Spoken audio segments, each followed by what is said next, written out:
Hello बच्चों, कैसे हैं आप लोग। आशा करता हूं सभी लोग ठीक और स्वस्थ होंगे। तो सीबीएसई बोर्ड के फर्स्ट टर्म एग्जाम को ध्यान में रखते हुए हम लोग आज से फिजिक्स का रिवीजन करेंगे, जिसमें हम लोग एमसीक्यू करना सीखेंगे कि हर टॉपिक पे कैसे ऑब्जेक्टिव क्वेश्चन बनाए जाएंगे।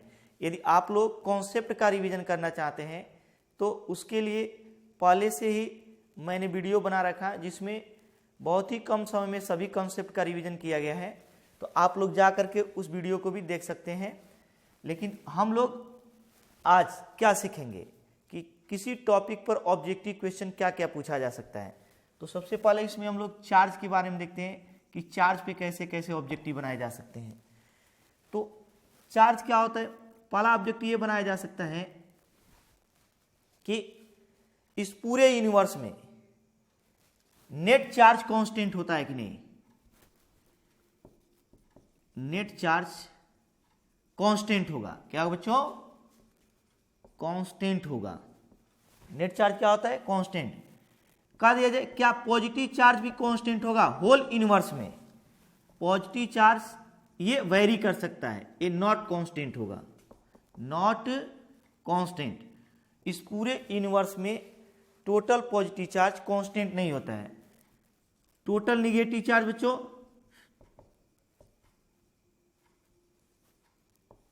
ये भी कांस्टेंट नहीं होगा, नॉट कांस्टेंट। क्यों? क्योंकि जितना पॉजिटिव चार्ज इंक्रीज करेगा उतना ही निगेटिव चार्ज इंक्रीज करेगा, तो नेट चार्ज क्या रहेगा? कांस्टेंट। लेकिन कह दिया क्या पूरे यूनिवर्स में पॉजिटिव चार्ज ऑलवेज कांस्टेंट होता है? नहीं। क्या पूरे यूनिवर्स में निगेटिव चार्ज ऑलवेज कांस्टेंट होता है? नहीं। तो पहला ऑब्जेक्टिव यहां से बनाया जा सकता है कि इस होल यूनिवर्स में ऑप्शन दे सकता है net charge will be constant, net positive charge will be constant, net negative charge will be constant. तो कौन सा ऑप्शन करेक्ट होगा बच्चों? Only net charge will be constant. Positive और नेगेटिव चार्ज क्या हो सकते हैं? वेरी कर सकते हैं।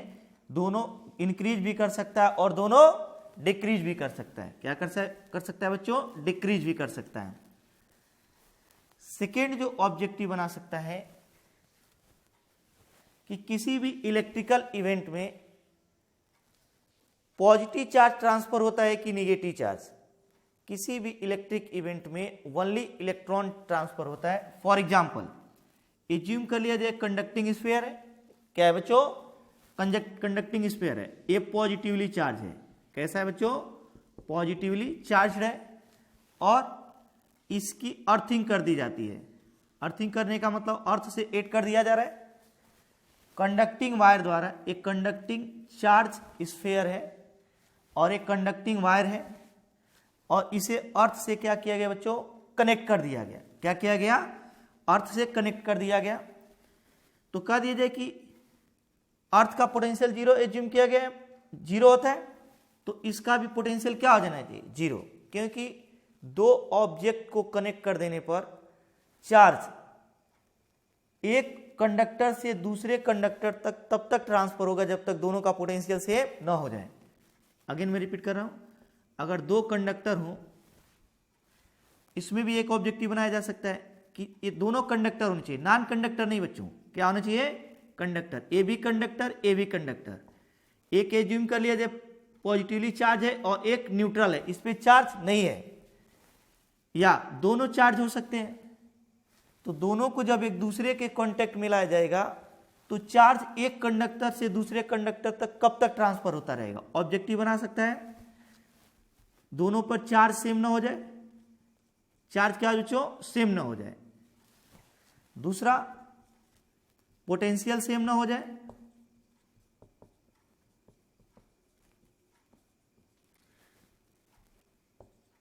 सी ऑप्शन में क्या दे सकता है? चार्ज और पोटेंशियल दोनों सेम ना हो जाए। और फोर्थ में दे सकता है नॉन ऑफ दिस। अगर दो कंडक्टिंग बॉडी को एक दूसरे के कांटेक्ट में लाया जाए तो चार्ज एक कंडक्टर से दूसरे कंडक्टर पर कब तक ट्रांसफर होगा, और ऐसे चार ऑप्शन दे देंगे। तो क्या हम लोग टिक करेंगे बच्चों? जब तक उनका पोटेंशियल इक्वल ना हो जाए। चार्ज का इक्वल होना नेसेसरी नहीं है। तो यहां पे अर्थ का पोटेंशियल जीरो, ये चार्ज है तो इसका पोटेंशियल होगा तो कह दिया जाए अब इस पॉजिटिव चार्ज को न्यूट्रल होना पड़ेगा, जिससे कि इस स्फीयर का पोटेंशियल भी क्या हो जाए बच्चों, 0। तो इसके लिए क्या पॉजिटिव चार्ज अर्थ में चला जाएगा? नहीं, अर्थ से इलेक्ट्रॉन निकलेंगे। क्या निकलेंगे बच्चों? 1 2 3 4 5 6। एज्यूम कर लिया जाए इस पर 6 पॉजिटिव चार्ज है प्लस 6 ई है, तो अर्थ से 6 इलेक्ट्रॉन जा करके इनको न्यूट्रलाइज कर देंगे। क्या करेंगे बच्चों? न्यूट्रलाइज कर देंगे। लेकिन अगर यही कंडक्टिंग स्फीयर निगेटिवली चार्ज होगा, क्या होगा बच्चों? निगेटिवली चार्ज, और अर्थ से कनेक्ट कर दिया जाए तो क्या होगा? ये जो इलेक्ट्रॉन है ये खुद अर्थ में चले जाएंगे। तो अगर हमसे ये पूछ दिया जाए कि इलेक्ट्रिकल इवेंट में पॉजिटिव चार्ज ट्रांसफर होता है या इलेक्ट्रॉन, तो ओनली इलेक्ट्रॉन ट्रांसफर होते हैं, पॉजिटिव चार्ज ट्रांसफर नहीं होते हैं। ये तो इलेक्ट्रॉन की कमी को बताएंगे। किसको बच्चों? इलेक्ट्रॉन की कमी को होते। एक ऑब्जेक्टिव चार्ज में यहां से बनाया जा सकता है कि जब किसी कंडक्टिंग पॉजिटिव कंडक्टिंग स्फीयर को अर्थ से ऐड किया जाएगा तो ऑप्शन में ए देगा, positive charge will go from sphere to earth. Sphere to कहां जाए बच्चों? अर्थ। बी ऑप्शन बन सकता है क्या? Electron will go from earth to sphere. Earth से कहां पे जाए? इलेक्ट्रॉन स्फीयर में। सी ऑप्शन दे सकता है, some positive charge will go in earth and some electron will go on sphere. कुछ पॉजिटिव चार्ज अर्थ में चले जाए और कुछ इलेक्ट्रॉन स्फीयर पे चले जाए। और डी क्या बनाएगा? None of this. None of this कौन सा ऑप्शन करेक्ट होगा बच्चों? Electron will go from earth to sphere. और अगर ऐसा कंडीशन दिया है तो इसमें क्या लिखेंगे? Electron will go from sphere to earth. एक ऑब्जेक्टिव यहां से बनाया जा सकता है।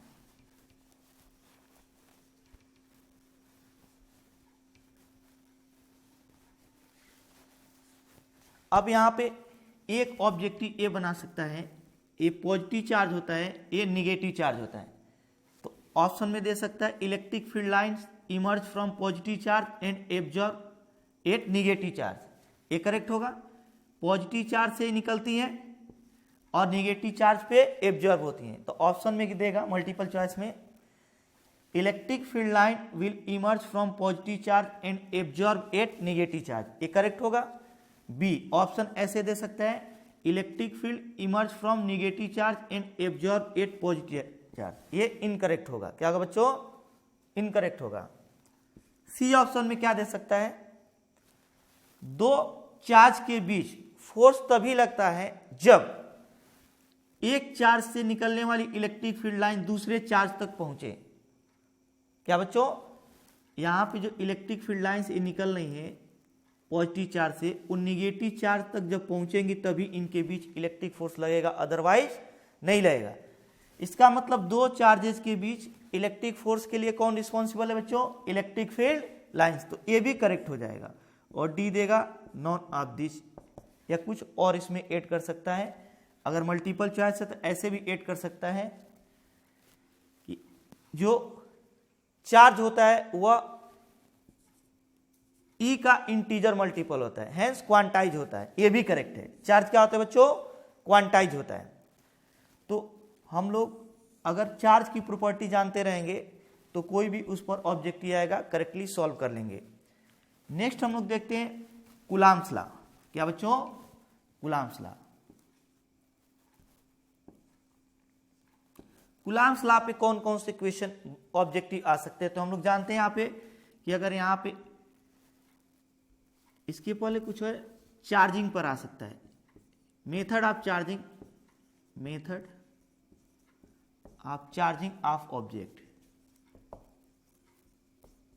ऑब्जेक्ट्स के चार्ज करने के कौन कौन से मेथड हैं? तो फर्स्ट हम लोग जानते हैं कौन सा? इंडक्शन। इंडक्शन के द्वारा बॉडीज को चार्ज किया जा सकता है। इंडक्शन क्या होता था बच्चों? अगर एक यहाँ पे चार्ज बॉडी है, कैसा है? चार्ज बॉडी है, और इसके क्लोज पे एक अनचार्ज कंडक्टर लाया जाए, तो अगर ये पॉजिटिवली चार्ज है तो यह इंड निगेटिवली चार्ज हो जाएगा और यह पॉजिटिवली चार्ज हो जाएगा। तो हमसे ऑब्जेक्टिव क्या बना सकता है, ये बना सकता है कि जो इंडक्शन होता है उसमें जो बॉडी चार्ज होती है, जिस पर चार्ज होता है ऑलरेडी पहले से, वह कंडक्टर होता है कि इनकंडक्टर। तो एक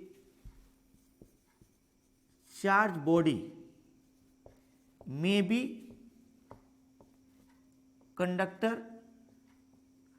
और नॉन कंडक्टर।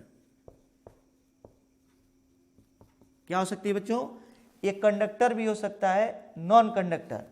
क्या ये करेक्ट है, ये चाहे कंडक्टर हो या नॉन कंडक्टर हो, इंडक्शन में जिस बॉडी पे चार्ज होता है वो कंडक्टर।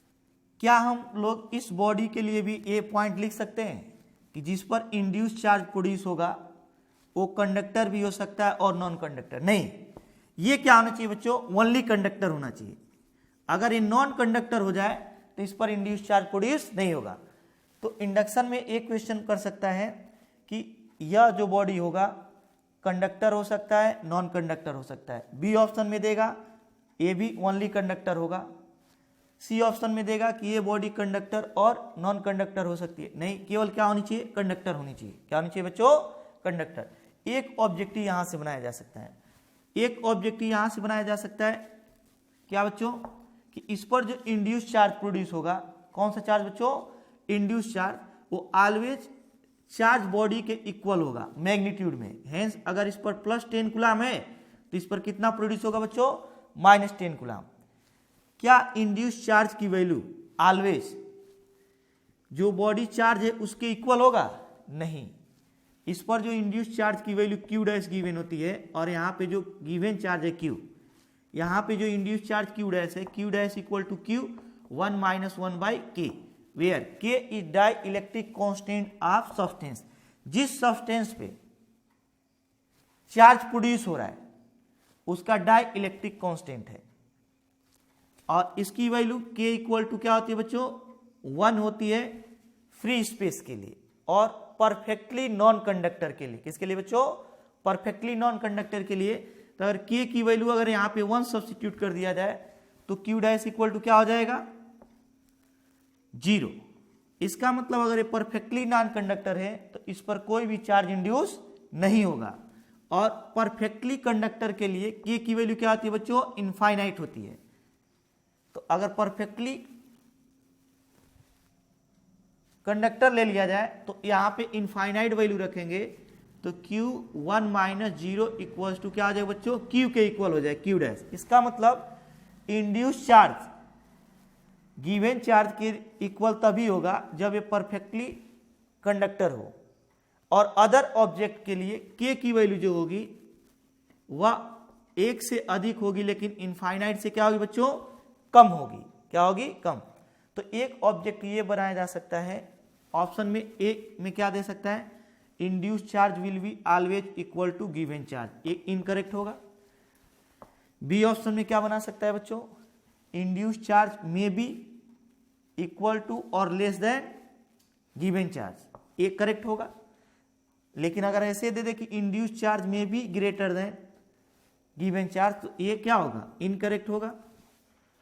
और सी ऑप्शन में ये भी दे सकता है कि induce charge will be equal to given charge for perfectly conductor, ये भी क्या होगा बच्चों, करेक्ट होगा।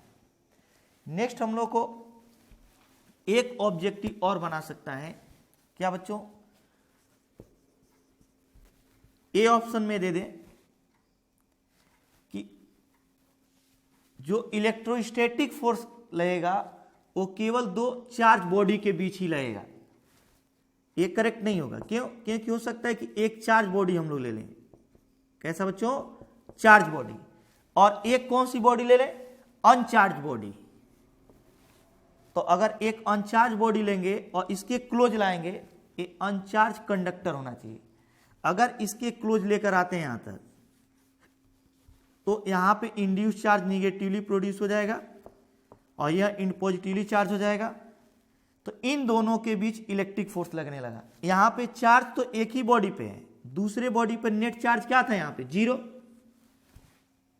क्या था बच्चों, 0। लेकिन जब इस कंडक्टर को इस चार्ज बॉडी के क्लोज लाए तो इस पर इंड्यूस चार्ज प्रोड्यूस हो गया, जिसके कारण इन दोनों के बीच एट्रैक्शन फोर्स लगेगा। तर्का देखी जो इलेक्ट्रिक फोर्स होगा केवल दो चार्ज बॉडी के बीच ही लगेगा, तो ये करेक्ट नहीं है। एक चार्ज और एक अनचार्ज कंडक्टर के बीच भी लग सकता है। लेकिन अगर बी वाला option they they repulsive electric force will only act between two charge particle charge body, ये करेक्ट है। क्यों? क्योंकि इंडक्शन द्वारा जो फोर्स लगेगा वह केवल एट्रैक्टिव होगा। क्या होगा बच्चों? एट्रैक्टिव, रिपल्सिव नहीं होगा। तो बी वाला ऑप्शन करेक्ट होगा। Repulsive electric force will act only between two charge particle. क्यों? क्योंकि दोनों पर अगर चार्ज रहेगा सेम नेचर का चार्ज, ए भी पॉजिटिवली चार्ज हो ए भी, या ए भी निगेटिव, फर्स्ट भी निगेटिवली चार्ज हो सेकंड भी क्या हो निगेटिवली चार्ज, तो ही इनके बीच रिपल्सिव फोर्स लगेगा। अदरवाइज अगर इंडक्शन द्वारा लगेगा तो क्या होगा? Attractive force. सी वाले ऑप्शन में क्या दे सकता है? Repulsive electric force. कौन सा बच्चों? Electric force will act in induction. क्या ऐसा ही है? नहीं, रिपल्सिव फोर्स कभी नहीं लगेगा इंडक्शन में, केवल क्या लग सकता है? Attractive force. और डी दे सकता है नॉन ऑफ दिस। तो ये दोनों करेक्ट हो जाएंगे और यह दोनों क्या हो जाएंगे? फॉल्स हो जाएंगे। नेक्स्ट चार्जिंग का जो मेथड होता है कौन सा होता है बच्चों? कंडक्शन होता है। कौन सा होता है बच्चों? कंडक्शन। कंडक्शन द्वारा चार्ज कैसे किया जाता है दो बॉडीज को? तो एक चार्ज कंडक्टर है, दूसरा क्या है बच्चों? अनचार्ज कंडक्टर है। जब इन दोनों को एक दूसरे के कांटेक्ट में लाया जाता है, दोनों को एक दूसरे के कांटेक्ट में लाया जाता है तो चार्ज एक बॉडी से दूसरे बॉडी पर, हैंस एक कंडक्टर से दूसरे कंडक्टर पर तब तक ट्रांसफर होता रहता है जब तक कि दोनों का पोटेंशियल सेम न हो जाए। तो यहां पे ऑब्जेक्टिव क्या बना सकता है? इन कंडक्शन फर्स्ट देगा charge will transfer from one body to other body until their potential not becomes equal. ये करेक्ट हो जाएगा। बी में बनाएगा कि चार्ज तब तक ट्रांसफर होता रहेगा जब तक कि उन पर चार्ज इक्वल ना हो जाए। ये करेक्ट नहीं होगा। सी क्या बनाएगा बच्चों? कि कंडक्शन के लिए नेसेसरी है कि दोनों बॉडी क्या हो? कंडक्टर हो। जैसे इंडक्शन में ये नॉन कंडक्टर भी हो सकता था, लेकिन कंडक्शन में ये दोनों क्या होने चाहिए? कंडक्टर होने चाहिए। क्यों? क्योंकि अगर एक कंडक्टर नहीं होगा तो इसमें चार्ज कंडक्ट ही नहीं हो सकता है, चल ही नहीं सकता है। तो यहां से यहां तक कैसे ट्रांसफर होगा? तो इसमें एक पॉइंट और ऑब्जेक्टिव बना सकता है कि कंडक्शन में दोनों बॉडी का कंडक्टर होना नेसेसरी है। ए भी ट्रू होगा। और डी ऐसे दे सकता है कि कंडक्शन में जिस बॉडी पे चार्ज ट्रांसफर होगा केवल वो कंडक्टर होना चाहिए। ये करेक्ट नहीं होगा। क्या होगा बच्चों? करेक्ट नहीं होगा। नेक्स्ट जो आता है वो आता है क्या बच्चों? Charging by friction. क्या बच्चों? चार्जिंग बाय फ्रिक्शन आता है। Charging by friction. फ्रिक्शन के द्वारा कैसे चार्जिंग होती है? जब दो नॉन कंडक्टर को एक दूसरे से रब कराया जाता है, रगड़ा जाता है, तो एक बॉडी पॉजिटिवली चार्ज हो जाती है और दूसरी निगेटिवली। तो ऑब्जेक्टिव क्या बना सकता है बच्चों? कि फ्रिक्शन द्वारा किन ऑब्जेक्ट को चार्ज किया जाता है? किनको? नॉन कंडक्टर्स को। किनको बच्चों? नॉन कंडक्टर्स को। ए करेक्ट होगा। बी वाले ऑप्शन में ए दे सकता है कि जब फ्रिक्शन द्वारा चार्जिंग कराया जाता है तो जो बॉडी पॉजिटिवली चार्ज हो जाती है और जो बॉडी निगेटिवली चार्ज हो जाती है तो इसका मास डिक्रीज कर जाता है। क्या करता है बच्चों? डिक्रीज। और इसका मास क्या होता है बच्चों? इंक्रीज कर जाता है। ये करेक्ट है। अभी हम बताएं किसी भी इलेक्ट्रिक इवेंट में इलेक्ट्रॉन का ट्रांसफर होता है। इसका मतलब इलेक्ट्रॉन इस बॉडी से इस बॉडी पे जंप किया होगा और जब इलेक्ट्रॉन जाएगा एक इलेक्ट्रॉन तो अपने साथ साथ 9.1 × 10⁻31 kg मास भी लेकर जाएगा। तो अगर ये निगेटिवली चार्ज है तो इसका मास इंक्रीज कर जाएगा, पॉजिटिवली चार्ज है तो इतना मास इसका डिक्रीज कर जाएगा। ये ऑप्शन करेक्ट होगा। सी वाले में ऐसे बना सकता है ऑप्शन कि जो बॉडी पॉजिटिवली चार्ज होगी उसका मास इंक्रीज कर जाएगा और जो बॉडी निगेटिव चार्ज है उसका डिक्रीज कर जाएगा। क्या करेक्ट होगा? नहीं, ये करेक्ट नहीं होगा और डी दे सकता है नॉन ऑफ दिस। तो चार्जिंग में हम लोग को ऐसे क्वेश्चन बना सकता है। नेक्स्ट हम लोग देखते हैं कूलाम्स लॉ। कौन सा बच्चों? Coulombs law. कूलाम्स लॉ क्या होगा?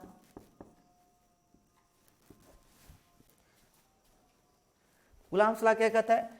अगर दो पार्टिकल एक दूसरे से स्मॉल आर डिस्टेंस पर फ्री स्पेस में सिचुएटेड है Q1 और Q2, ये पॉइंट चार्ज है। क्या बच्चों? Point charge. तो इनके बीच जो इलेक्ट्रिक फोर्स लगेगा 1/4 pi epsilon naught Q1 Q2 upon R square. क्या लिखेंगे बच्चों? F equal to 1/4 pi epsilon naught Q1 Q2 upon R square. और अगर इसे किसी मीडियम में रख दिया जाए, यहाँ पे Q1 चार्ज है, यहाँ पे क्या है बच्चों? Q2 चार्ज है, R डिस्टेंस पे अभी सिचुएटेड है और इन्हें एक के डाई इलेक्ट्रिक कांस्टेंट के मीडियम में रख दिया गया। किसमें बच्चों? मीडियम में।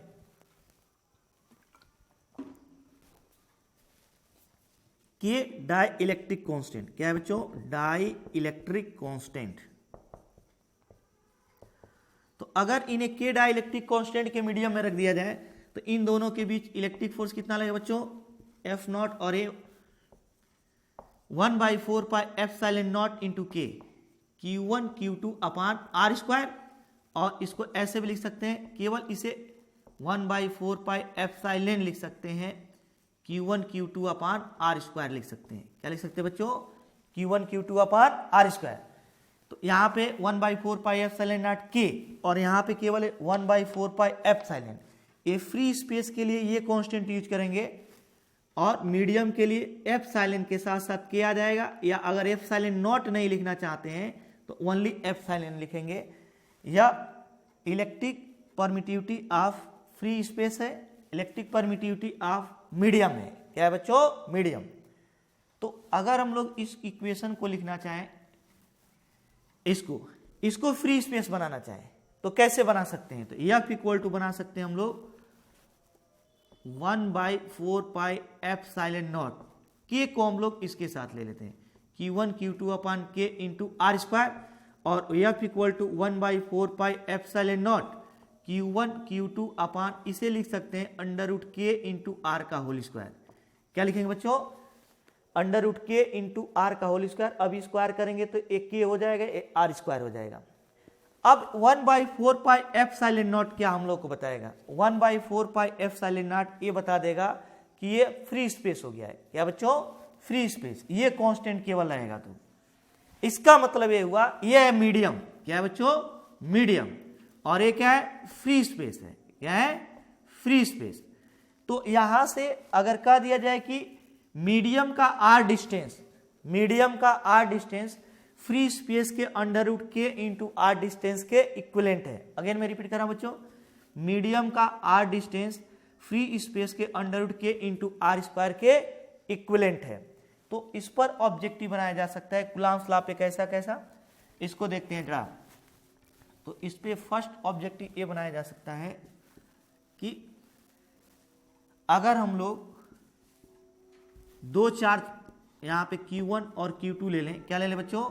Q1 और Q2 ले लें और इनके बीच का डिस्टेंस R हो और उनके बीच में भी क्या करते हैं, एक T विड्थ का मीडियम रख देते हैं। कितने विड्थ का बच्चों?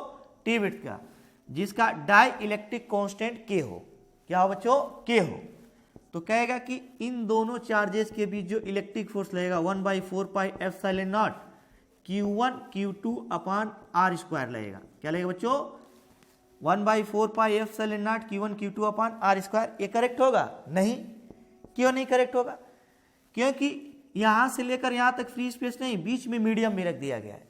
सेकेंड पूछ सकता है, ऐसे दे सकता है, इन दोनों के बीच जो इलेक्ट्रिक फोर्स लगेगा 1/4 pi epsilon naught Q1 Q2 upon R minus T का होल स्क्वायर लगेगा। R माइनस टी का होल स्क्वायर, ये भी करेक्ट नहीं होगा। थर्ड, इन दोनों के बीच जो इलेक्ट्रिक फोर्स लगेगा वो कितना लगेगा? तो हम लोग क्या करेंगे, 1/4 pi epsilon naught Q1 Q2 अपान क्या करेंगे, पहले फ्री स्पेस में से मीडियम को घटा देंगे, सब्सट्रैक्ट कर देंगे। तो फ्री स्पेस की विड्थ कितनी है बच्चों, r माइनस टी को सब्सट्रैक्ट कर दें। लेकिन अभी इस डिस्टेंस के इक्विवेलेंट हमें मीडियम के इक्विवेलेंट फ्री स्पेस का डिस्टेंस लिखना पड़ेगा। तो हम लोग जानते हैं मीडियम का r डिस्टेंस फ्री स्पेस के under root K into are distance के इक्विवेलेंट है। तो यह टी मीडियम की विड्थ कितने फ्री स्पेस के इक्विवेलेंट हो जाएगा बच्चों, plus under root K into T, under root K into T का होल स्क्वायर, और डी दे देगा नॉन ऑफ, फोर्थ दे देगा नॉन ऑफ दिस, क्या देगा बच्चों, नॉन ऑफ। ये क्यों हम लोग करेक्ट लिख रहे हैं, क्यों, क्योंकि 1/4 pi epsilon naught Q1 Q2 अपान, अब इस डिस्टेंस को हम लोग फ्री स्पेस के इक्विवेलेंट बना देंगे। कितना बच्चों, फ्री स्पेस के। वो कैसे हम लोग बनाएंगे, पहले फ्री स्पेस के डिस्टेंस में से मीडियम का डिस्टेंस हटा देते हैं, तो इधर वाला फ्री स्पेस, इधर वाला फ्री स्पेस बच जाएगा, और फिर इस मीडियम को फ्री स्पेस बना देते हैं under root K into T. तो ये total distance of free space के इक्विवेलेंट हो गया, उसका होल स्क्वायर कर दें। तो ये कौन सा ऑप्शन क्या करेक्ट होगा बच्चों, थर्ड ऑप्शन। इसमें कई मीडियम रखकर भी ऑब्जेक्टिव बना सकता है। ऐसे यहां पे Q1 है, क्या है बच्चों, यहां पर Q1, यहां पे क्या है Q2 है। तो कह दे यहां पे दो मीडियम रख दिया है, कितने कितने विड्थ की, T1 विड्थ की और T2 विड्थ की। कितने विड्थ की बच्चों, T1 और T2 विड्थ की। डाइलेक्ट्रिक कांस्टेंट K1 है और K2 है। इनके बीच का डिस्टेंस क्या है बच्चों, R है, क्या है, R है। तो इन दोनों के बीच electric force F equal to कितना लगेगा, 1/4 पाई एप्सिलॉन नॉट, कितना बच्चों, 1/4 pi epsilon naught Q1 Q2 अपान। अब इस डिस्टेंस को हम लोग 1/4 पाई एप्सिलॉन नॉट है, तो फ्री स्पेस के इक्विवेलेंट बनाएंगे। कैसे बनाएंगे बच्चों, पहले R में से इन दोनों मीडियम को हटा देते हैं, तो क्या लिखेंगे, R माइनस, क्या लिखेंगे बच्चों, R minus T1 plus T2। पूरा इस डिस्टेंस को क्या करेंगे, हटा देंगे, R minus T1 plus T2। लेकिन इस डिस्टेंस को इसमें से रिमूव करने के बाद अगेन इसको फ्री स्पेस के इक्विवेलेंट लिखेंगे। तो ये कितने फ्री स्पेस के इक्विवेलेंट हो जाएगा बच्चों, under root K1 into T1, under root K1 into T1 plus ये कितने के इक्विवेलेंट हो जाएगा, under root K2 into T2 का होल स्क्वायर। ऑब्जेक्टिव इस पर भी बना सकता है, और एक ऑब्जेक्टिव ऐसा भी ले सकता है कि अगर इन दोनों के बीच में एक मेटल प्लेट रख दिया जाए। क्या रख दिया बच्चों, मेटल। यदि दो चार्जेज के बीच किसी मेटल कंडक्टर को रख दिया जाए, तो मेटल के लिए K इक्वल कितना होगा बच्चों, इनफाइनाइट। क्या होगा, K इक्वल टू इनफाइनाइट होगा, और इसकी विड्थ ले लेते हैं T, कितना बच्चों, T। तो कह दे Q1 और Q2 के बीच कितना इलेक्ट्रिक फोर्स लगेगा, तो ऑप्शन में देगा, क्या देगा बच्चों, 1/F, जो इनके बीच लगेगा F equal to 1/4 pi epsilon naught Q1 Q2 upon R square. यहां से यहां तक का डिस्टेंस हमें गिवन रहेगा R, क्या बच्चों, R। क्या करेक्ट होगा, नहीं, क्योंकि बीच में एक T विड्थ का मीडियम भी आ गया, इनकरेक्ट हो गया। ये ऑप्शन देगा कि इनके बीच इलेक्ट्रिक फोर्स 0 होगा, F electric force equal to 0। ये करेक्ट है, क्यों, क्योंकि जब यहाँ पे एज्यूम कर ले तो पॉजिटिव चार्ज है, यहाँ पे क्या है, नेगेटिव चार्ज है। तो ये पॉजिटिव चार्ज जब यहाँ पे रखेंगे तो यहाँ पे इलेक्ट्रॉन इंड्यूस हो जाएगा, इंड्यूस चार्ज प्रोड्यूस होगा, और इधर वाला सरफेस जो होगा निगेटिवली चार्ज हो जाएगा, इधर वाला क्या होगा बच्चों, पॉजिटिवली चार्ज हो जाएगा। तो इन दोनों के बीच इलेक्ट्रिक फोर्स लगेगा, हेंस Q1 और मेटल प्लेट के बीच इलेक्ट्रिक फोर्स लगेगा, क्योंकि यहां से इलेक्ट्रिक फील्ड लाइंस निकल करके इस इलेक्ट्रॉन तक जाएंगी और यहां पे एब्जॉर्ब हो जाएंगी। तो अगर एक चार्ज से दूसरे चार्ज तक इलेक्ट्रिक फील्ड लाइन जा रहा है तो इन दोनों के बीच इलेक्ट्रिक फोर्स लगेगा, लेकिन यह इलेक्ट्रिक फील्ड लाइन इस चार्ज तक नहीं पहुंच पा रहा है, इसलिए इन दोनों के बीच इलेक्ट्रिक फोर्स क्या आ गया बच्चों, 0। तो ये करेक्ट सी वाले ऑप्शन में बना सकते हैं। अगेन यहाँ पे जो पॉजिटिव चार्ज प्रोड्यूस होगा यह इलेक्ट्रिक फील्ड प्रोड्यूस करेगा जो निगेटिव चार्ज तक जाएगा। तो प्लेट और Q2 के बीच भी इलेक्ट्रिक फोर्स लगेगा, प्लेट और Q1 के बीच भी इलेक्ट्रिक फोर्स लगेगा। तो ये भी ऑप्शन दे सकता है कि F वर्क करेगा Q1 और प्लेट के बीच इक्वल टू नॉट 0, करेक्ट है। F electric force between plate and Q2 equal to not 0, ये भी क्या है बच्चों, करेक्ट है। और डी देगा नॉन ऑफ दिस। तो ये दोनों ऑप्शन क्या आ जाएंगे बच्चों, करेक्ट। अगर दो चार्जेस के बीच में कोई भी मेटल प्लेट रख दिया जाएगा तो उनके बीच इलेक्ट्रिक फोर्स वर्क नहीं करेगा। नेक्स्ट हम लोग को क्वेश्चन कैसे दे सकता है, कुछ ऑब्जेक्टिव टाइप क्वेश्चन दे सकते हैं। जैसे एज्यूम कर लिया जाए, कह देगा दो चार्जेज हैं, इनके बीच में Q1 Q2 है, दो चार्ज गिवन है और इनके बीच इलेक्ट्रिक फोर्स लग रहा है 20 न्यूटन का। कितने का बच्चों? 20 न्यूटन का। और अब कह रहा है कि इनका मैग्नीट्यूड 2 टाइम्स कर दिया जा रहा है। मैग्नीट्यूड कितना कर दिया जा रहा है? 2 टाइम्स। और इनके बीच में एक मीडियम भी रख दिया जा रहा है के डाई इलेक्ट्रिक कांस्टेंट का, तो उनके बीच इलेक्ट्रिक फोर्स कितना हो जाएगा? अगेन मैं क्वेश्चन रिपीट कर रहा हूं, दो चार्जेस फ्री स्पेस में, उनके बीच फोर्स जो लग रहा है 20 न्यूटन का लग रहा है इलेक्ट्रिक फोर्स। तो एज्यूम कर लेते हैं कि r डिस्टेंस पे, कितने डिस्टेंस पे बच्चों? r डिस्टेंस पे। अब क्वेश्चन में क्या कहेगा? कहेगा कि इन दोनों का मैग्नीट्यूड 2 टाइम्स कर दिया गया, हेंस ये 2q1 कर दिया गया और यह 2q2 कर दिया गया। कितना बच्चों? 2q1 और 2q2। अगर उन दोनों के बीच का डिस्टेंस हाफ कर दिया गया, कितना कर दिया गया बच्चों? हाफ, r/2 कर दिया गया। अब कहेगा कि इन दोनों के बीच इलेक्ट्रिक फोर्स कितना होगा, इन दोनों के बीच में इलेक्ट्रिक फोर्स कितना होगा। तो हम लोग क्या करेंगे, यहां पे जो इलेक्ट्रिक फोर्स लिखेंगे तो यहां पे F इक्वल टू लिखेंगे, F1 equal to 1/4 pi epsilon Q1 Q2 upon r square, Q1 Q2 upon r square. और यहां पे जो इलेक्ट्रिक फोर्स लिखेंगे, क्या लिखेंगे? 1/4 pi epsilon 2q1 2q2, 2q1 2q2 upon, यहां पे क्या लिखेंगे बच्चों? r/2 का होल स्क्वायर। तो यहां से F2 इक्वल टू हो जाएगा 1/4 pi epsilon 4q1 q2 upon r square by 4 हो जाएगा। क्या हो जाएगा बच्चों?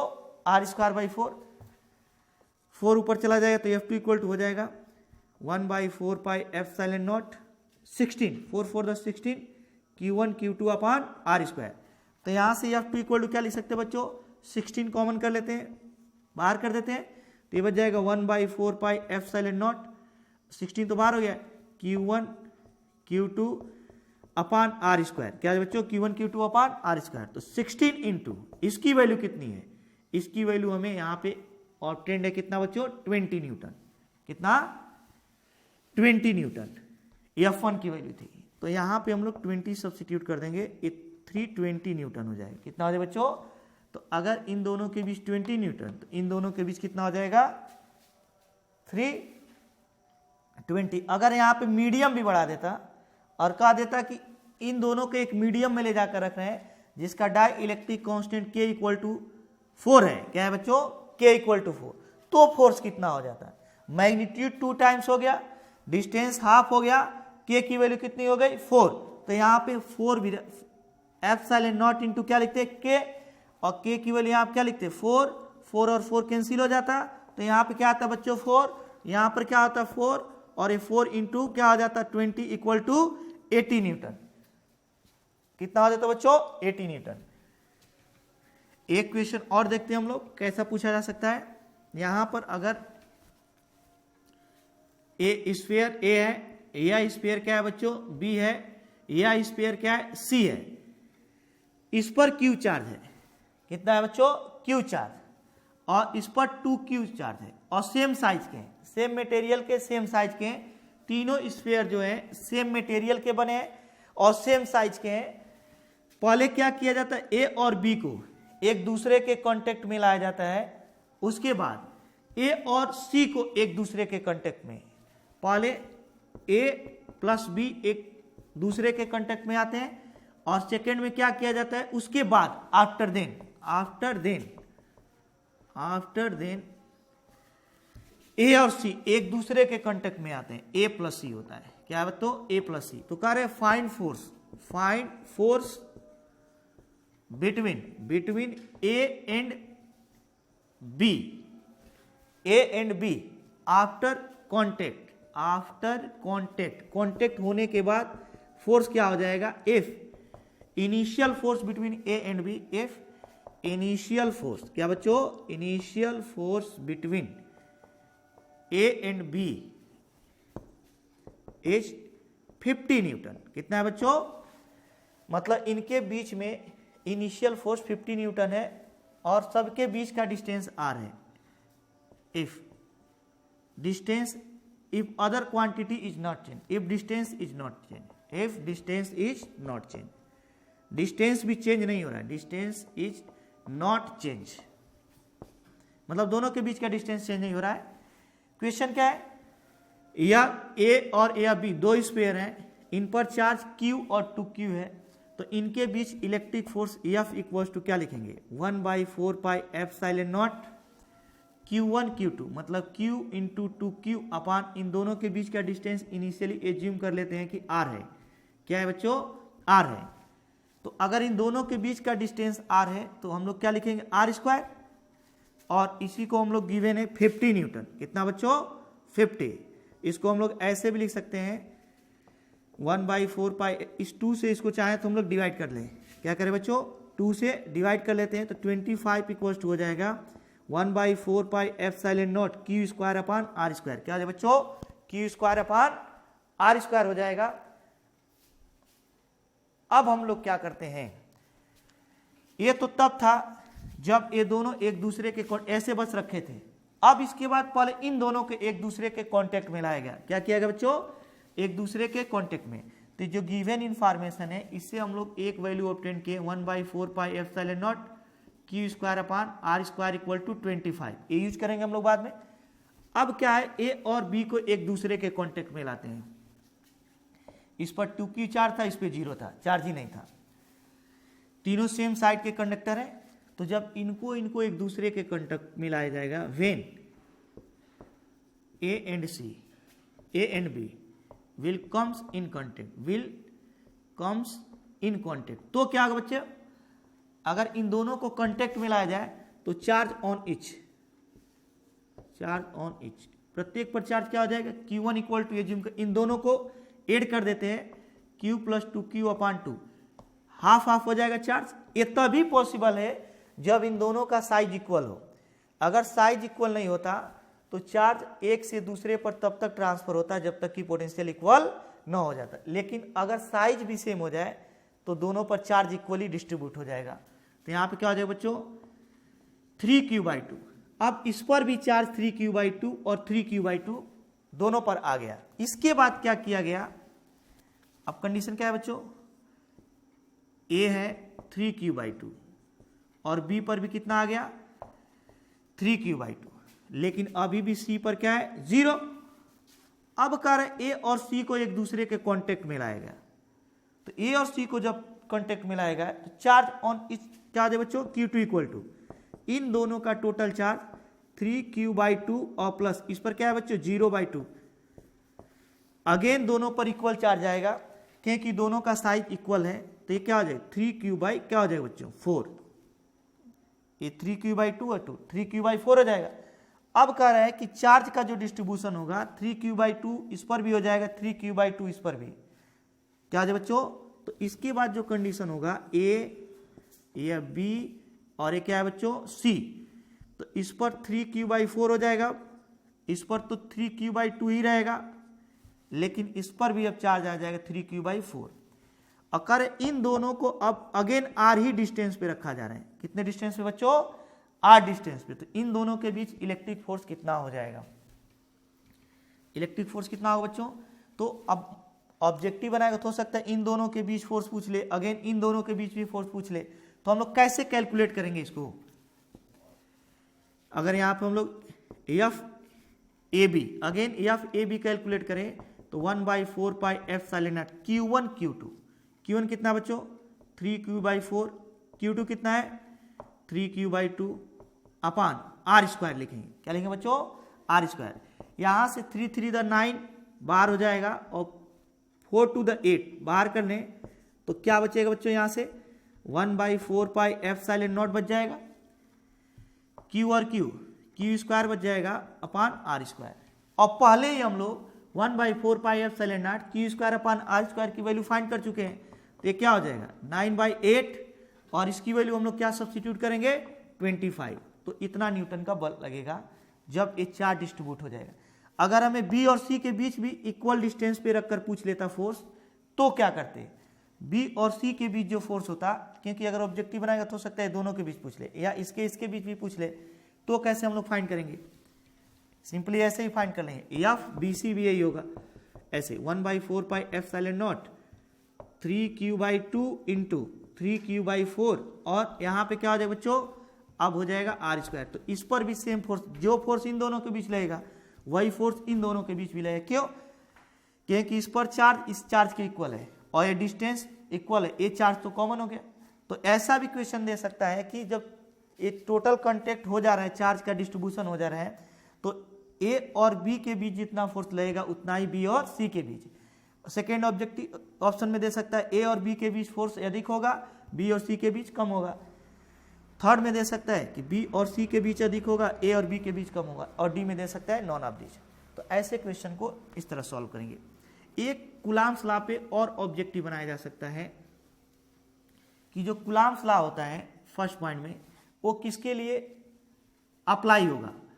पहला स्टेशनरी चार्ज, क्या बच्चों, स्टेशनरी चार्ज के लिए,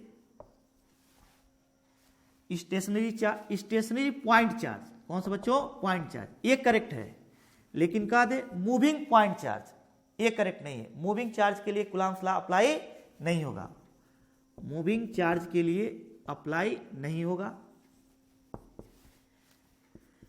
थर्ड दे सकता है कि अगर ये चार्ज पॉइंट चार्ज ना हो बल्कि चार्ज एक लाइन पे डिस्ट्रीब्यूटेड हो तो क्या कूलाम्स लॉ हम लोग अप्लाई कर सकते हैं, नहीं, ये भी करेक्ट नहीं होगा। और फोर्थ में दे सकता है कि अगर स्फीयर पे डिस्ट्रीब्यूटेड है तो अप्लाई कर सकते हैं। अगर दो स्फीयर पर यूनिफॉर्मली डिस्ट्रीब्यूटेड है तो कूलाम्स लॉ को हम लोग इन पे अप्लाई कर सकते हैं। इनके सेंटर के बीच का डिस्टेंस r गिवन है। तो पॉइंट चार्ज और स्फीयर के लिए दोनों के लिए अप्लाई होगा, लीनियर चार्ज के लिए अप्लाई नहीं होगा। नेक्स्ट हम लोग देखते हैं क्या बच्चों, electric field. And electric field पर क्या क्या क्वेश्चन दे सकता है हमें। इलेक्ट्रिक फील्ड इंटेंसिटी, क्या बच्चों, इलेक्ट्रिक फील्ड इंटेंसिटी।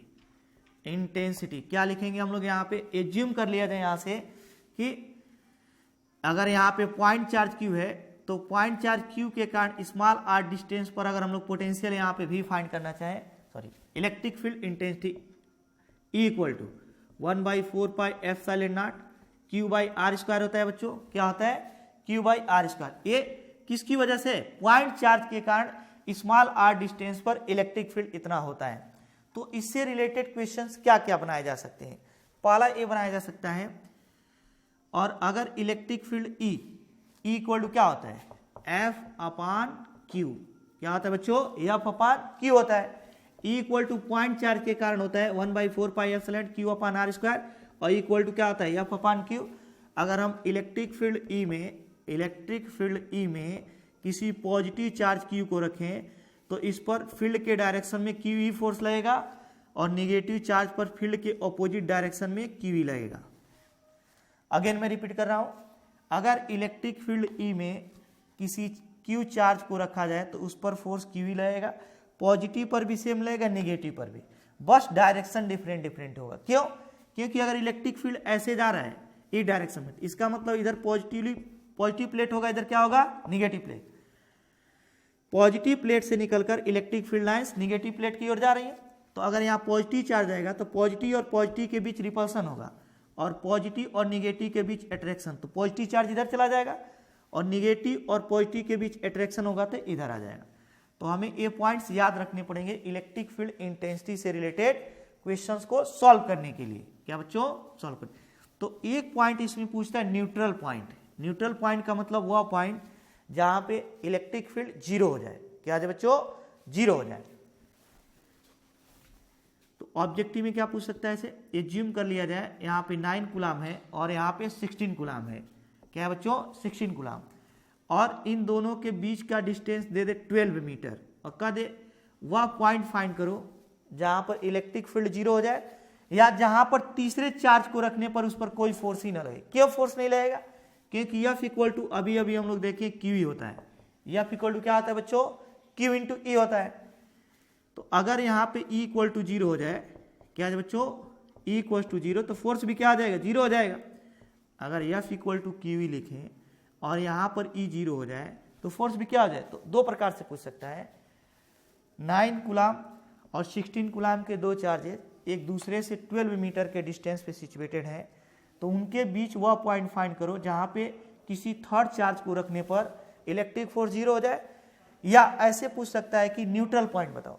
कौन सा बच्चों? Neutral point.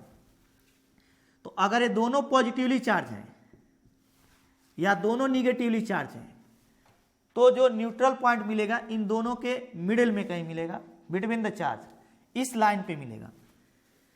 लेकिन और किसके क्लोज होगा? किसके क्लोज होगा बच्चों? छोटे चार्ज के। किसके क्लोज होगा? छोटे चार्ज के।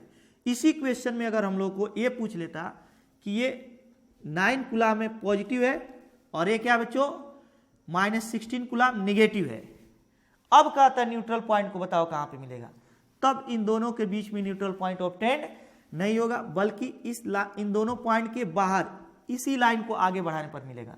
लेकिन किधर मिलेगा? जो स्मॉल चार्ज है उधर, यहां पे कहीं न्यूट्रल पॉइंट मिलेगा।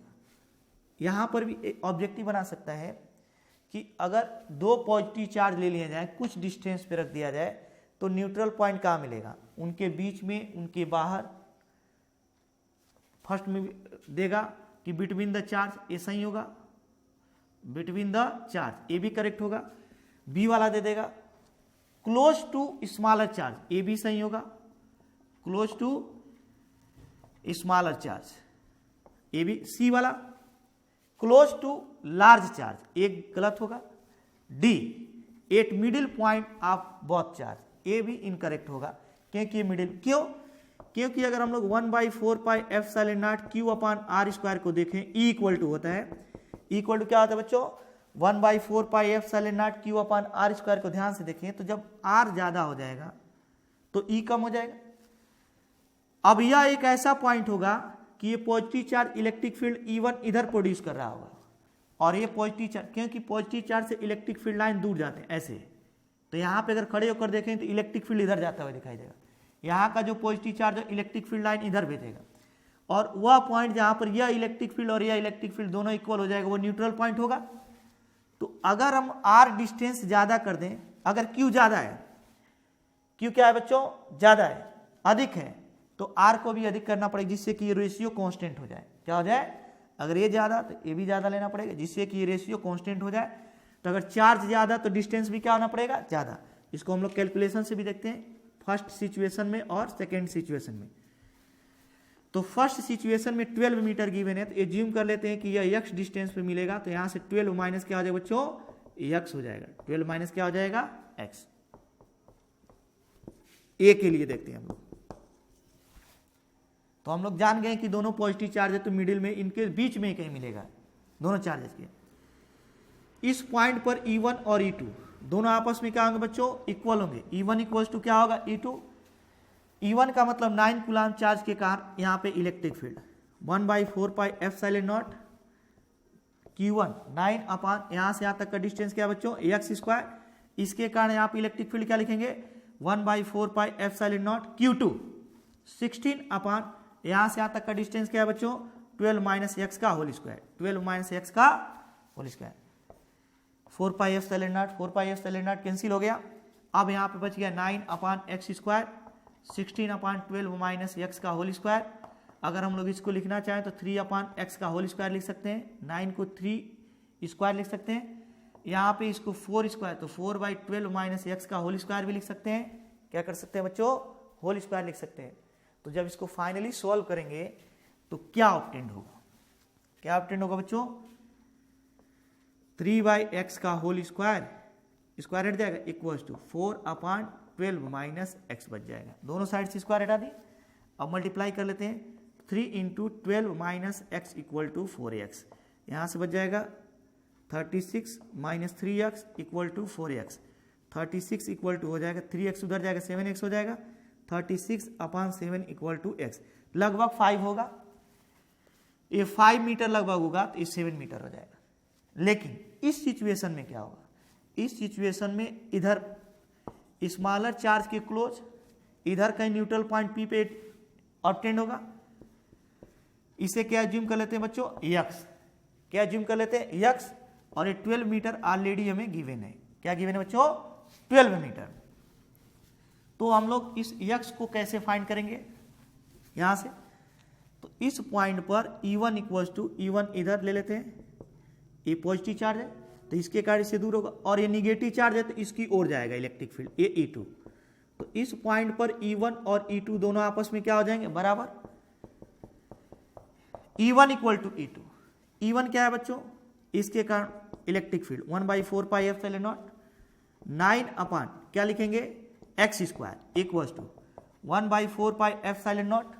नेक्स्ट क्या लिखेंगे बच्चों, इसके कारण यहाँ पे इलेक्ट्रिक फील्ड, तो क्या लिखेंगे 16 अपान x प्लस 12 का होल स्क्वायर, x प्लस 12 का होल स्क्वायर, तो 1/4 pi epsilon not 1/4 pi epsilon not cancel हो जाएगा।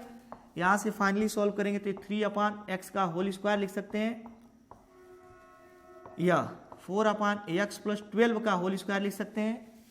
स्क्वायर स्क्वायर कैंसिल हो जाएगा तो 3/x इक्वल टू क्या बच जाएगा यहाँ पे 4 अपान x प्लस 12 बच जाएगा। इधर मल्टीप्लाई कर लेते हैं 3x plus 12 equals to 4x, multiply करेंगे 3x प्लस 36 इक्वल टू क्या आ जाएगा बच्चों 4x हो जाएगा, या 36 इक्वल टू कितना हो जाएगा वहां पे 4x माइनस x हो जाएगा, क्या है बच्चों x। इसका मतलब यहां से 36 मीटर डिस्टेंस पर ऑब्टेंड होगा। कितने मीटर डिस्टेंस पे बच्चों 36 मीटर डिस्टेंस पे। तो ये फर्स्ट क्वेश्चन इस प्रकार का इलेक्ट्रिक फील्ड पे पूछ सकता है कि न्यूट्रल पॉइंट की पोजीशन क्या होगी, क्या बच्चों न्यूट्रल पॉइंट की पोजीशन क्या होगी। नेक्स्ट हम लोग देखते हैं अब इस पर सेकेंड क्वेश्चन कैसा पूछ सकता है। सेकेंड क्वेश्चन ये पूछ सकता है कि एज्यूम कर लिया जाए यहाँ पे कोई electric field E vertically upward direction में है और एक 5 ग्राम का कोई ड्रॉप है, या इक्विलिब्रियम में यहाँ पे स्टेबल है, यहाँ पे छोड़ दिया गया, यहीं पे रुका हुआ है। ये 5 ग्राम का कोई चार्ज पार्टिकल है, उसे इलेक्ट्रिक फील्ड ई में छोड़ देने पर वहीं पे स्टेशनरी बना रह रहा है, वहीं पे रुका रह रहा है। तो कार्य इस पर चार्ज कितना होगा, जबकि ई की वैल्यू हमें दिया है 20 न्यूटन पर कूलम। क्या बच्चों 20 न्यूटन पर कूलम। तो कैसे सॉल्व करेंगे, हम लोग जानते हैं किसी भी ऑब्जेक्ट का वेट जो होता है mg किधर लगता है नीचे की ओर, और जो इलेक्ट्रिक फील्ड है इसको और इंक्रीज करते हैं 2 × 10⁻³ न्यूटन पर कूलम ले लेते हैं, न्यूटन पर कूलम ले लेते हैं इलेक्ट्रिक फील्ड। तो mg तो ऑलवेज नीचे की ओर और ये पॉजिटिवली चार्ज है, तो इलेक्ट्रिक फोर्स किधर लगेगा बच्चों QE ऊपर की ओर, इलेक्ट्रिक फोर्स किधर लगेगा QE ऊपर की ओर। तो एट इक्विलिब्रियम mg और QE दोनों इक्वल हो जाएंगे, हेंस QE इक्वल्स टू क्या लिखेंगे यहाँ पे mg, क्या लिखेंगे बच्चों mg। अब Q को हमें फाइंड करना है तो Q इक्वल टू क्या हो जाएगा यहाँ से mg अपान E। m की वैल्यू कितना बच्चों 5 ग्राम, 5 × 10⁻³ kg। g की वैल्यू कितना है 10 अपान E की वैल्यू कितना है बच्चों, E की वैल्यू है 2 × 10⁻3। तो जब इसे फाइनली सॉल्व करेंगे तो ये हो जाएगा 5 5 25 और ये भी ऊपर जाएगा 10⁻6 इक्वल टू 2.5 × 10⁻5 कूलम। तो ऐसे हम लोग चार्ज की वैल्यू। और इलेक्ट्रिक फील्ड पे कैसे क्वेश्चन बनाए जा सकते हैं बच्चों, ऐसे क्वेश्चन बनाए जा सकते हैं कि किसी इलेक्ट्रिक फील्ड में किसी चार्ज पार्टिकल को अगर छोड़ दिया जाए या प्रोजेक्ट कर दिया जाए तो वो किस पाथ को फॉलो करेगा, उसका एक्सेलरेशन पूछा जा सकता है, उस पर फोर्स पूछा जा सकता है, और किसी डिस्टेंस को कवर करने के बाद उसकी वेलोसिटी कितनी हो जाएगी, या किसी टाइम के बाद उसकी वेलोसिटी कितनी हो जाएगी। ऐसे क्वेश्चंस बनाए जा सकते हैं। तो देखते हैं हम लोग, यहां पे गिवन है इलेक्ट्रिक फील्ड ई गिवन है। क्या गिवन है बच्चों, इलेक्ट्रिक फील्ड ई गिवन है, इसका मैग्नीट्यूड है 20 न्यूटन पर कूलम। क्या है बच्चों 20 न्यूटन पर कूलम। और यहाँ पे एक positive charge Q equal to 2E को इसमें स्टेशनरी यहाँ पे रख दिया जाता है।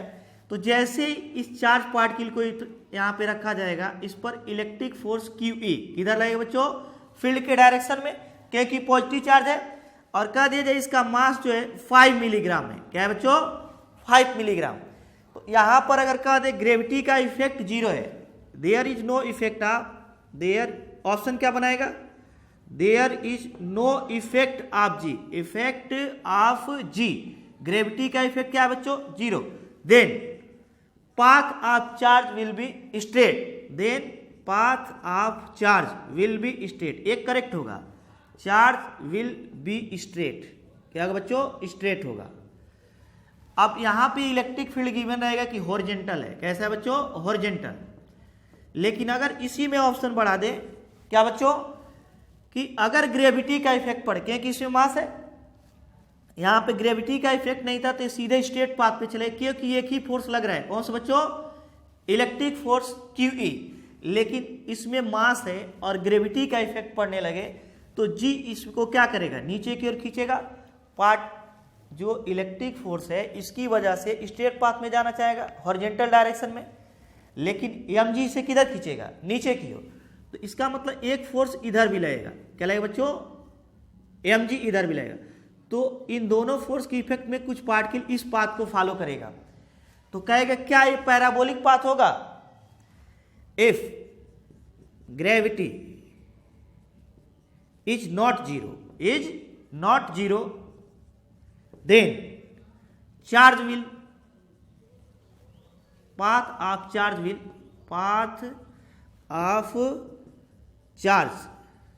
will be parabolic. क्या ये पैराबोलिक होगा, पाथ पैराबोलिक होगा कि नहीं, क्या ये प्रोजेक्टाइल मोशन है। तो हम लोग को याद रखना पड़ेगा ये वाला ऑप्शन तो करेक्ट होगा, लेकिन ये लग रहा है कि पैराबोलिक होगा, लेकिन पैराबोलिक नहीं होगा। क्यों, क्योंकि प्रोजेक्टाइल मोशन में हम लोग पढ़े हैं कि प्रोजेक्टाइल मोशन का पाथ पैराबोलिक होता है, लेकिन उसमें horizontal acceleration A equal to क्या होना है, 0, और यहाँ तो हॉरिजॉन्टल एक्सेलरेशन 0 होगा ही नहीं। क्यों, क्योंकि हॉरिजॉन्टल डायरेक्शन में तो फोर्स F इक्वल टू क्या लग रहा है बच्चों, QE, F इक्वल टू क्या लग रहा है, QE। तो F equal to MA equal to QE, यहाँ से एक्सेलरेशन A इक्वल टू क्या हो जाएगा, QE अपॉन M होगा, क्या होगा बच्चों, QE। अगर हॉरिजॉन्टल एक्सेलरेशन 0 नहीं है, AX इक्वल टू नॉट 0, तो क्या इसका पाथ पैराबोलिक होगा, नहीं, ये अप्रोक्सीमेटली पैराबोलिक कह सकते हैं। इसका मतलब इस पे दो डायरेक्शन में फोर्स लगा, एक mg वर्टिकली डाउनवर्ड और एक QE हॉरिजॉन्टल डायरेक्शन में।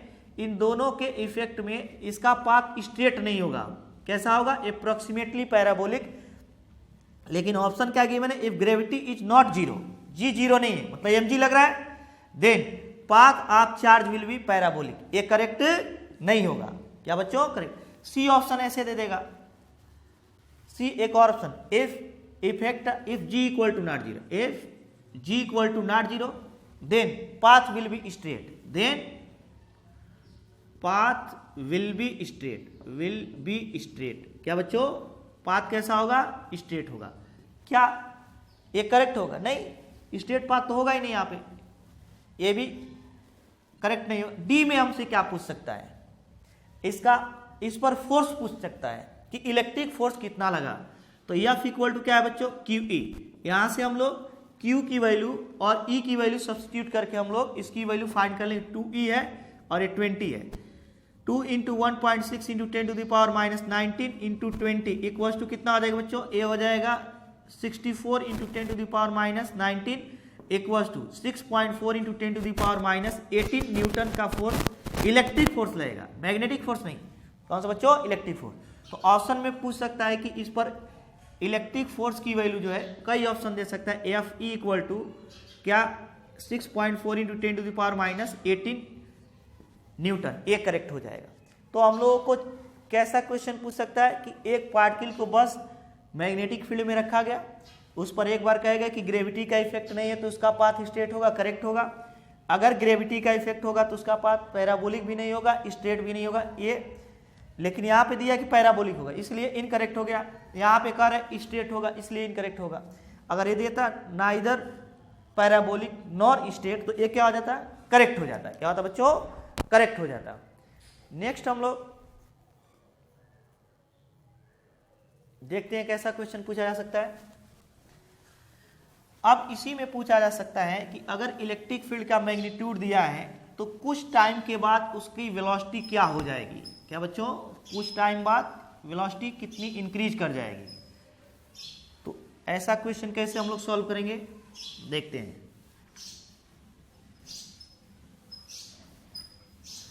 यहां पे गिवन है क्वेश्चन, यहां पे electric field E equal to दिया है 2 into 10 to the power 3 newton per coulomb, और यहाँ पे एक अल्फा पार्टिकल को छोड़ दिया जाता है इस इलेक्ट्रिक फील्ड में, कह रहे t इक्वल टू 5 सेकेंड बाद इसकी फाइनल वेलोसिटी v कितनी हो जाएगी। तो यहाँ पे इनिशियल वेलोसिटी u कितनी है बच्चों, 0। तो वेलोसिटी कैसे इंक्रीज कर जाएगी, क्योंकि इस पर इलेक्ट्रिक फोर्स QE लगेगा। क्या लगेगा बच्चों, QE, और इस इलेक्ट्रिक फोर्स की वजह से इसमें एक्सेलरेशन आ जाएगा। तो यहाँ पे पार्टिकल कौन सा है, अल्फा पार्टिकल। कौन सा है बच्चों, अल्फा पार्टिकल। तो अल्फा पार्टिकल का मास कितना होता है, 4 इंटू यंग प्रोटॉन, प्रोटॉन के मास का 4 टाइम्स होता है, और इस पर जो चार्ज होता है प्रोटॉन के चार्ज का 2 टाइम्स होता है। तो सबसे पहले हम लोग F इक्वल टू QE से क्या फाइंड कर लेते हैं, इस इलेक्ट्रिक फोर्स के कारण इसमें कितना एक्सेलरेशन आ जाएगा, ma इक्वल टू QE। क्या बच्चों, ma इक्वल टू QE। तो यहां से a इक्वल टू क्या हो जाएगा, QE अपान m। क्या हो जाएगा बच्चों, QE अपान m हो जाएगा। नेक्स्ट हम लोग देखते हैं यहाँ पे a इक्वल टू गिवन है यहाँ पे, तो v equal to u plus at से हम लोग t इक्वल टू 5 सेकेंड बाद इसकी वेलोसिटी फाइंड कर लेंगे। कैसे इसकी वेलोसिटी इंक्रीज होगी, एक्सेलरेशन। एक्सेलरेशन का काम क्या होता है, वेलोसिटी को इंक्रीज करना, वेलोसिटी को डिक्रीज करना, या डायरेक्शन चेंज करना। तो यहाँ वेलोसिटी को इंक्रीज करेगा, फोर्स जो है वेलोसिटी को क्या करेगा, इंक्रीज करता है। v इक्वल टू u की वैल्यू 0 है, प्लस a की वैल्यू कितना बच्चों, QE अपान m इंटू t की वैल्यू कितना 5 सेकेंड, और q की वैल्यू कितना होगा यहाँ पे 2e इंटू e कितना गिवन है 2 इंटू 10 टू द पावर 3। मास कितना होता है, प्रोटॉन का मास क्या होता है बच्चों, तो 4 इंटू m प्रोटॉन, ये अल्फा पार्टिकल का मास होगा, इंटू 5, क्योंकि अल्फा पार्टिकल में एक्सेलरेशन फाइंड करना है।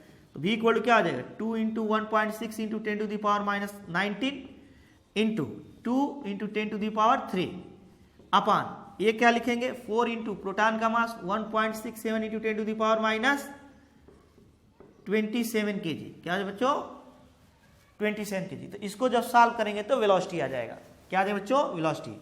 तो इस पर भी क्वेश्चन बनाया जा सकता। अब नेक्स्ट हम लोग देखते हैं कि ये तो कैसा फील्ड था बच्चों, हॉरिजॉन्टल मैग्नेटिक इलेक्ट्रिक फील्ड था, और इलेक्ट्रिक फील्ड के डायरेक्शन में ही चार्ज पार्टिकल को प्रोजेक्ट किया गया है। अगर हम लोग इलेक्ट्रिक फील्ड के परपेंडिकुलर डायरेक्शन में प्रोजेक्ट करें और ग्रेविटी का इफेक्ट क्या हो बच्चों, 0, तो पाथ कैसा होगा, तो पाथ कैसा होगा इसको देखते हैं। एज्यूम कर लिया जाए कि electric field vertically up, vertically कैसे बच्चों, अपवर्ड डायरेक्शन में, ये ई गिवन है, और कह दीजिए किसी चार्ज पार्टिकल को यहां पे स्मॉल u स्पीड से फेंका जाए, ग्रेविटी का इफेक्ट क्या है, 0। g इक्वल टू यहां पे 0 ले लेंगे, कोई इफेक्ट नहीं है। यह एक्स एक्सिस के अलोंग u स्पीड से फेंका गया है, इनिशियल वेलोसिटी। अब कह दिया जाए अगर इलेक्ट्रिक फील्ड x डिस्टेंस तक एग्जिस्ट करता है, तो यह जब चार्ज इसमें इंटर करेगा तो किस पाथ को फॉलो करेगा, और उसका हॉरिजॉन्टल और वर्टिकल डिस्प्लेसमेंट क्या होगा अगर वर्टिकल डायरेक्शन में जाए। तो जैसे ही चार्ज पार्टिकल इसमें इंटर करेगा, किधर चला जाएगा बच्चों, उस पर एक फोर्स लगेगा QE। यहां तक तो कोई फोर्स नहीं, यहां पे इसकी इनिशियल स्पीड अभी u रही होगी, इस डायरेक्शन में स्पीड क्या रही होगी, 0। लेकिन जैसे ही इंटर करेगा इस पर इलेक्ट्रिक फोर्स QE फील्ड के डायरेक्शन में लगेगा, किधर बच्चों, फील्ड के डायरेक्शन, जिसकी वजह से इधर चला जाएगा, इस पाथ को फॉलो करेगा। इसका मतलब यह यहां पर ना जाकर यहां पे चला जाएगा। मान लेते हैं इसका वर्टिकल डिस्प्लेसमेंट क्या है, y है, कितना है बच्चों, y। तो हॉरिजॉन्टल डिस्प्लेसमेंट x हुआ, वर्टिकल डिस्प्लेसमेंट क्या हुआ, y हुआ। क्या हुआ बच्चों, y। इनिशियल स्पीड क्या है, u है, इस पे कौन सा फोर्स लगेगा, QE। कौन सा बच्चों, QE। अगेन मैं रिपीट कर रहा हूं, हॉरिजॉन्टल वेलोसिटी को गिवन है u इनिशियल, जैसे ही इलेक्ट्रिक फील्ड में इंटर करेगा इस पर QE फोर्स फील्ड के डायरेक्शन में लगेगा, जिसके कारण इसका पाथ पैराबोलिक हो जाए। क्यों बच्चों, क्योंकि इस डायरेक्शन में फोर्स नहीं है, इस डायरेक्शन में एक्सेलरेशन भी नहीं होगा। ax equal to X axis के अलोंग इस पर जो फोर्स होगा वो क्या हो जाएगा, 0। इसलिए एक्स एक्सिस के डायरेक्शन में इसका एक्सेलरेशन भी क्या होगा, 0 होगा।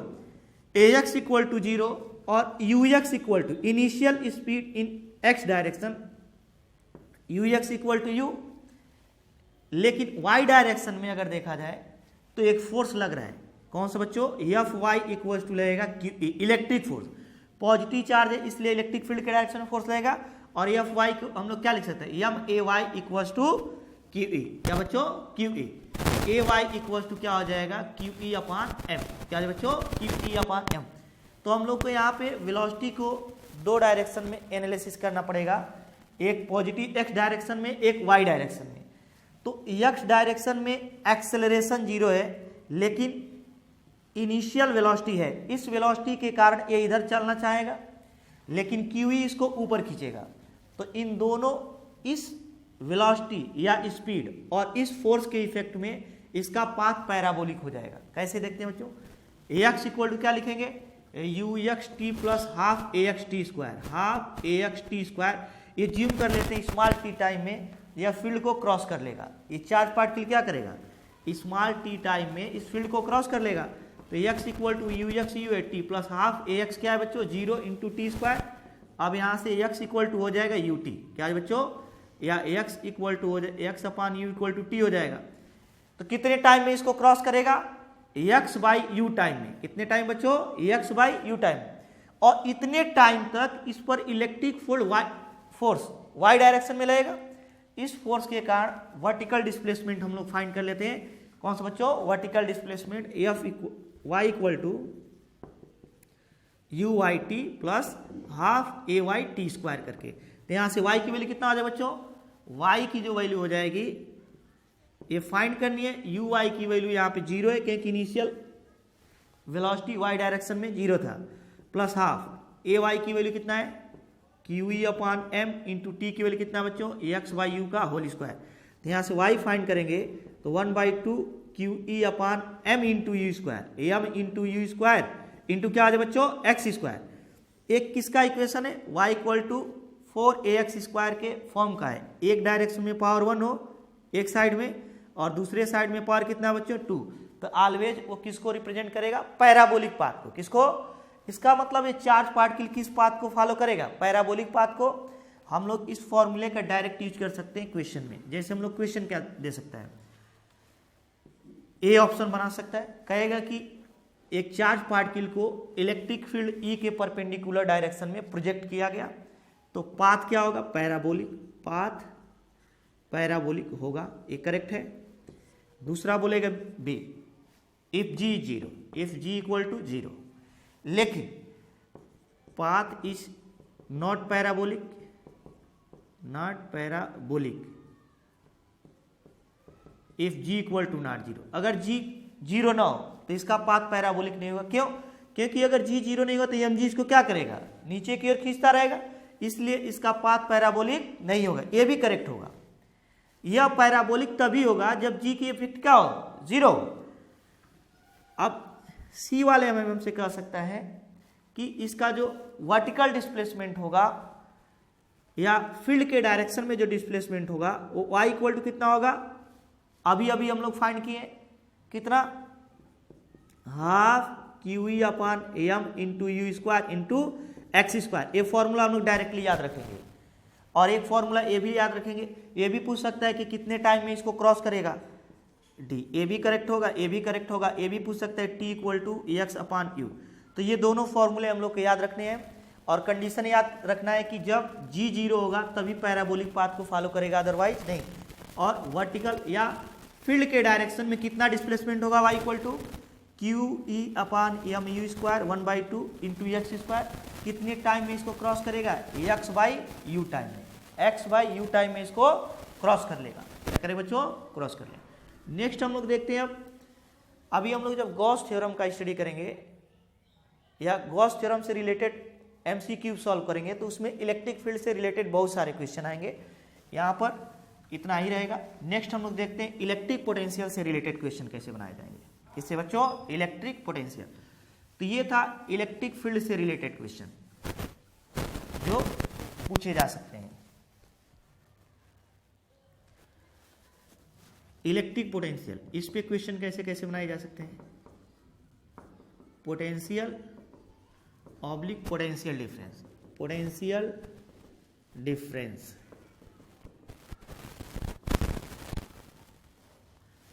तो हम लोग जानते हैं इलेक्ट्रिक, अगर यहाँ पे पॉइंट चार्ज गिवन हो, क्या गिवन बच्चों, पॉइंट चार्ज क्यू, और इससे स्मॉल आर डिस्टेंस पर हमें यहाँ पे पी पर इलेक्ट्रिक पोटेंशियल फाइंड करना, तो वी इक्वल कितना होता है 1/4 pi epsilon naught q upon r, r square नहीं होता है, आर होता है, और इसमें विद साइन इसको सब्स्टिट्यूट किया जाता है। क्या किया जाता है बच्चों, सब्स्टिट्यूट किया जा सकता है, किया जाता है। अब ऑप्शन ये बना सकता है इसमें कि इफ यहां पे इलेक्ट्रिक पोटेंशियल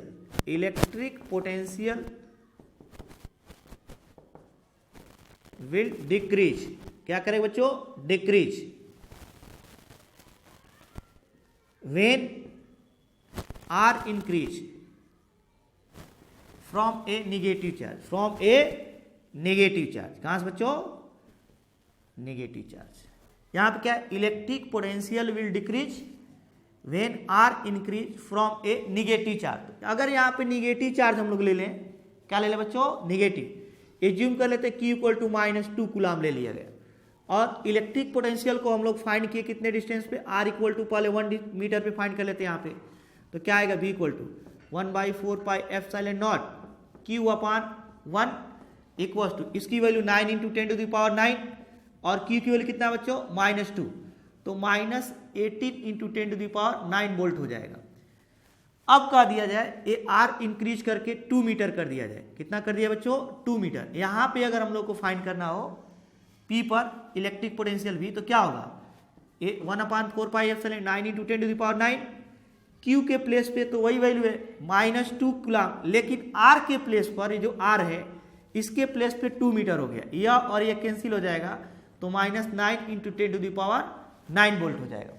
तो यह अधिक है कि ये अधिक है, ये अधिक है, ये -18 है, -9 × 10⁹ है, तो इसकी जो वैल्यू है V1, यहाँ पे V1 is less than V2, यहाँ पे V2 क्या है बच्चों, अधिक है, ये क्या है, लेस है। इसका मतलब अगर हम लोग डिस्टेंस R को बढ़ा रहे हैं तो पोटेंशियल क्या कर रहा है, इंक्रीज कर रहा है। विद साइन देखा जाए तो -18 कम है, -9 क्या है, अधिक है। तो यहां पे कहे electric potential will decrease, electric potential क्या करे, व्हेन आर इंक्रीज, जब आर इंक्रीज करेगा फ्रॉम ए नेगेटिव चार्ज, क्या है, करेक्ट है। जब आर इंक्रीज कर रहा है तो पोटेंशियल इंक्रीज कर रहा है, आर जब इंक्रीज कर रहा है तो पोटेंशियल क्या कर रहा है बच्चों, इंक्रीज कर रहा है, लेकिन किससे, नेगेटिव चार्ज से। इसका मतलब ये इनकरेक्ट है। बी वाले ऑप्शन में कह सकते हैं electric potential V will decrease, electric potential V will decrease, क्या करेगा बच्चों, डिक्रीज करेगा when r increase from negative charge. कहां से बच्चों, नेगेटिव चार्ज, -VE चार्ज से अगर क्या करे, इंक्रीज करे। क्या है, करेक्ट है, ये करेक्ट होगा। लेकिन अगर यहीं पर ये पॉजिटिव चार्ज दे देता, सी ऑप्शन में, इलेक्ट्रिक पोटेंशियल V विल क्या करेगा बच्चों, decrease when r increase from positive charge, from किससे बच्चों, पॉजिटिव चार्ज।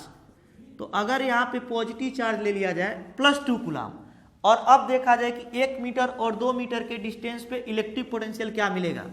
तो जब ऐसा क्वेश्चन आएगा तो हम लोग एग्जाम्पल लेकर सॉल्व करेंगे। यहाँ पे 2 कूलम चार्ज ले लेंगे, R इक्वल टू पहले 1 मीटर ले लेंगे, और यहाँ पे पोटेंशियल V1 फाइंड करेंगे 1/4 पाई एप्सिलॉन नॉट Q अपान क्या हो जाएगा बच्चों, R, और यहाँ से हम लोग इसकी वैल्यू 9 × 10⁹, और Q की वैल्यू कितनी है बच्चों, यहाँ पे 2 कूलम है, और R की वैल्यू 1 है, तो यहाँ पे 18 × 10⁹ वोल्ट हो जाएगा। क्या है बच्चों, वोल्ट। लेकिन अगर इसी से हम लोग 2 मीटर के डिस्टेंस पे फाइंड करते, कहाँ पे बच्चों, 2 मीटर के डिस्टेंस पे, तो यहाँ पे V2 इक्वल कितना हो जाएगा, 1/4 पाई एप्सिलॉन नॉट 9 × 10⁹, और Q की वैल्यू कितनी है, Q की वैल्यू वही है, 2 कूलम ही है, लेकिन डिस्टेंस इंक्रीज करके कितना हो गया, 2, तो 2 और 2 कैंसिल हो जाएगा, तो 9 × 10⁻, क्या हो जाएगा बच्चों, 9। इसका मतलब डिक्रीज कर गया।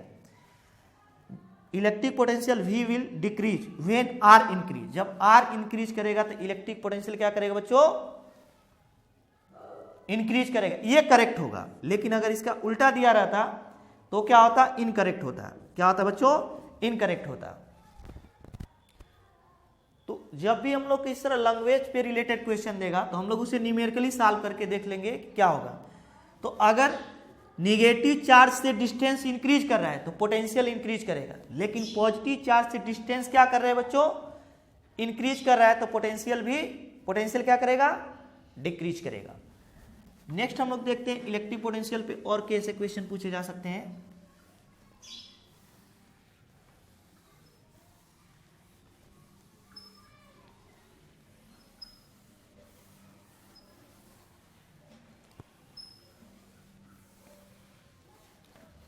बी क्वेश्चन, नेक्स्ट क्वेश्चन देखते हैं। इलेक्ट्रिक पोटेंशियल पे क्वेश्चन हम लोग से पूछे जा सकते हैं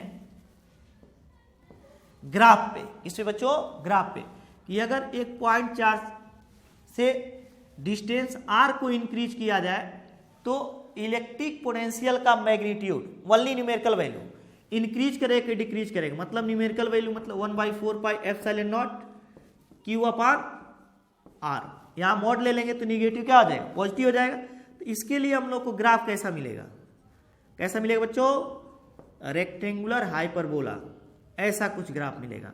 V is proportional to 1/r।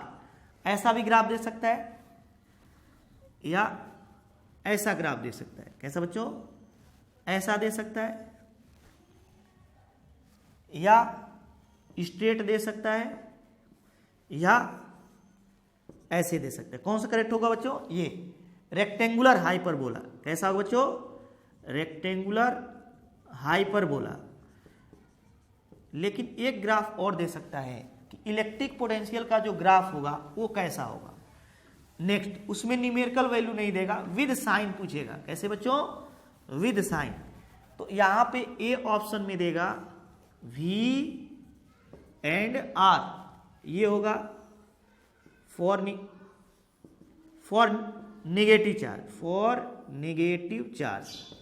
तो ये रॉन्ग है, क्यों, क्योंकि इधर पोटेंशियल पॉजिटिव, इधर क्या है बच्चों, निगेटिव है। तो निगेटिव चार्ज के लिए पोटेंशियल निगेटिव होगा। इसका मतलब इसमें ग्राफ मिलना चाहिए, ये V है पॉजिटिव है, इधर क्या है बच्चों, निगेटिव। ये निगेटिव चार्ज के लिए, for negative charge, negative charge, A correct होगा, बी ऑप्शन ए भी करेक्ट होगा। नेक्स्ट अगर हमें कहा दे सी में क्या दे दे बच्चों, ऐसे दे दे, यह भी है, ये आर है, पॉजिटिव चार्ज, ये करेक्ट है। अगर यही कह देता फॉर पॉजिटिव चार्ज तो ये क्या है बच्चों, पॉजिटिव चार्ज, तो ये करेक्ट है। और डी अगर कह देता ये निगेटिव चार्ज के लिए, फॉर पॉजिटिव चार्ज, तो ये इनकरेक्ट हो जाता। पॉजिटिव चार्ज के लिए ऐसा नहीं मिलेगा। इसका मतलब पॉजिटिव चार्ज के लिए पोटेंशियल का ग्राफ पॉजिटिव डायरेक्शन में मिलेगा और निगेटिव चार्ज के लिए निगेटिव डायरेक्शन में। ये डायरेक्शन बच्चों निगेटिव डायरेक्शन में। नेक्स्ट एक और क्वेश्चन इसमें आता है कि जब हम लोग इलेक्ट्रिक फील्ड के डायरेक्शन में जाते हैं तो इलेक्ट्रिक पोटेंशियल डिक्रीज करता है। क्या करता है बच्चों, डिक्रीज करता है। देखते हैं हम लोग कैसे डिक्रीज करेगा। क्वेश्चन है, अगर हम लोग इलेक्ट्रिक फील्ड के डायरेक्शन में जाएं तो इलेक्ट्रिक पोटेंशियल डिक्रीज करता है, ई है। क्यों ऐसा होता है, क्योंकि इलेक्ट्रिक फील्ड पॉजिटिव चार्ज से निकलकर कहां पे गया होगा, निगेटिव चार्ज पे। कहां बच्चों, निगेटिव चार्ज पे। और अभी हम लोग ने देखा है कि जब हम लोग निगेटिव चार्ज से डिस्टेंस इंक्रीज करेंगे, डिस्टेंस क्या करेंगे बच्चों, इंक्रीज करेंगे, तो पोटेंशियल क्या करेगा, इंक्रीज करेगा। अगर यहां से हम लोग यहाँ पे पोटेंशियल देखें तो यहाँ पे -20 होगा, तो यहाँ पे -10 होगा, यहाँ पे -2 होगा, यहाँ पे 0 हो सकता है, यहाँ पे 2 हो सकता है, यहाँ पे 10 हो सकता है, यहाँ पे 20। तो जब हम लोग निगेटिव प्लेट से पॉजिटिव प्लेट की ओर आएंगे तो पोटेंशियल क्या करेगा, ये इंक्रीज करेगा कंटिन्यूसली। देख -20 से बड़ा है -10, इससे बड़ा -2, इससे बड़ा 2, इससे बड़ा 0, उससे बड़ा 2, उससे बड़ा 10, उससे बड़ा क्या है 20। इसका मतलब निगेटिव प्लेट से पॉजिटिव प्लेट की ओर जाने पर पोटेंशियल कंटिन्यूसली क्या करेगा बच्चों, इंक्रीज करेगा। इसका रिवर्स, अगर पॉजिटिव प्लेट से निगेटिव प्लेट की ओर जाए तो पोटेंशियल डायरेक्टली क्या करेगा बच्चों, इंक्रीज करेगा, सॉरी डिक्रीज करेगा। 20 से डिक्रीज करके क्या हो जाएगा 10, उससे डिक्रीज करके 2 हो जाएगा। तो ये हम लोग को याद रखना पड़ेगा कि जब हम लोग पॉजिटिव प्लेट से दूर जाते हैं तो पोटेंशियल क्या करता है, डिक्रीज करता है, और निगेटिव प्लेट की ओर जाएंगे तो भी डिक्रीज करेगा। तो यहाँ पे अगर पोटेंशियल ए पर और बी पर, क्या है बच्चों, ए और बी पर पूछा जाए कहाँ पे पोटेंशियल अधिक होगा, तो v a is greater than v b. लेकिन अगर यूनिफॉर्म इलेक्ट्रिक फील्ड है, इसके परपेंडिकुलर डायरेक्शन में देखें तो यहाँ पे बी पर और सी पर दोनों पर पोटेंशियल क्या होगा बच्चों, 10 सेम होगा। अगर यहाँ पे 10 है तो यहाँ पर भी क्या होगा 10, अगर यहाँ पे 20 है तो यहाँ पर भी क्या होगा 20। तो इलेक्ट्रिक फील्ड के परपेंडिकुलर डायरेक्शन में, यूनिफॉर्म इलेक्ट्रिक फील्ड में एवरी पॉइंट पे पोटेंशियल सेम होगा, लेकिन फील्ड के डायरेक्शन में जाने पर पोटेंशियल डिक्रीज करेगा।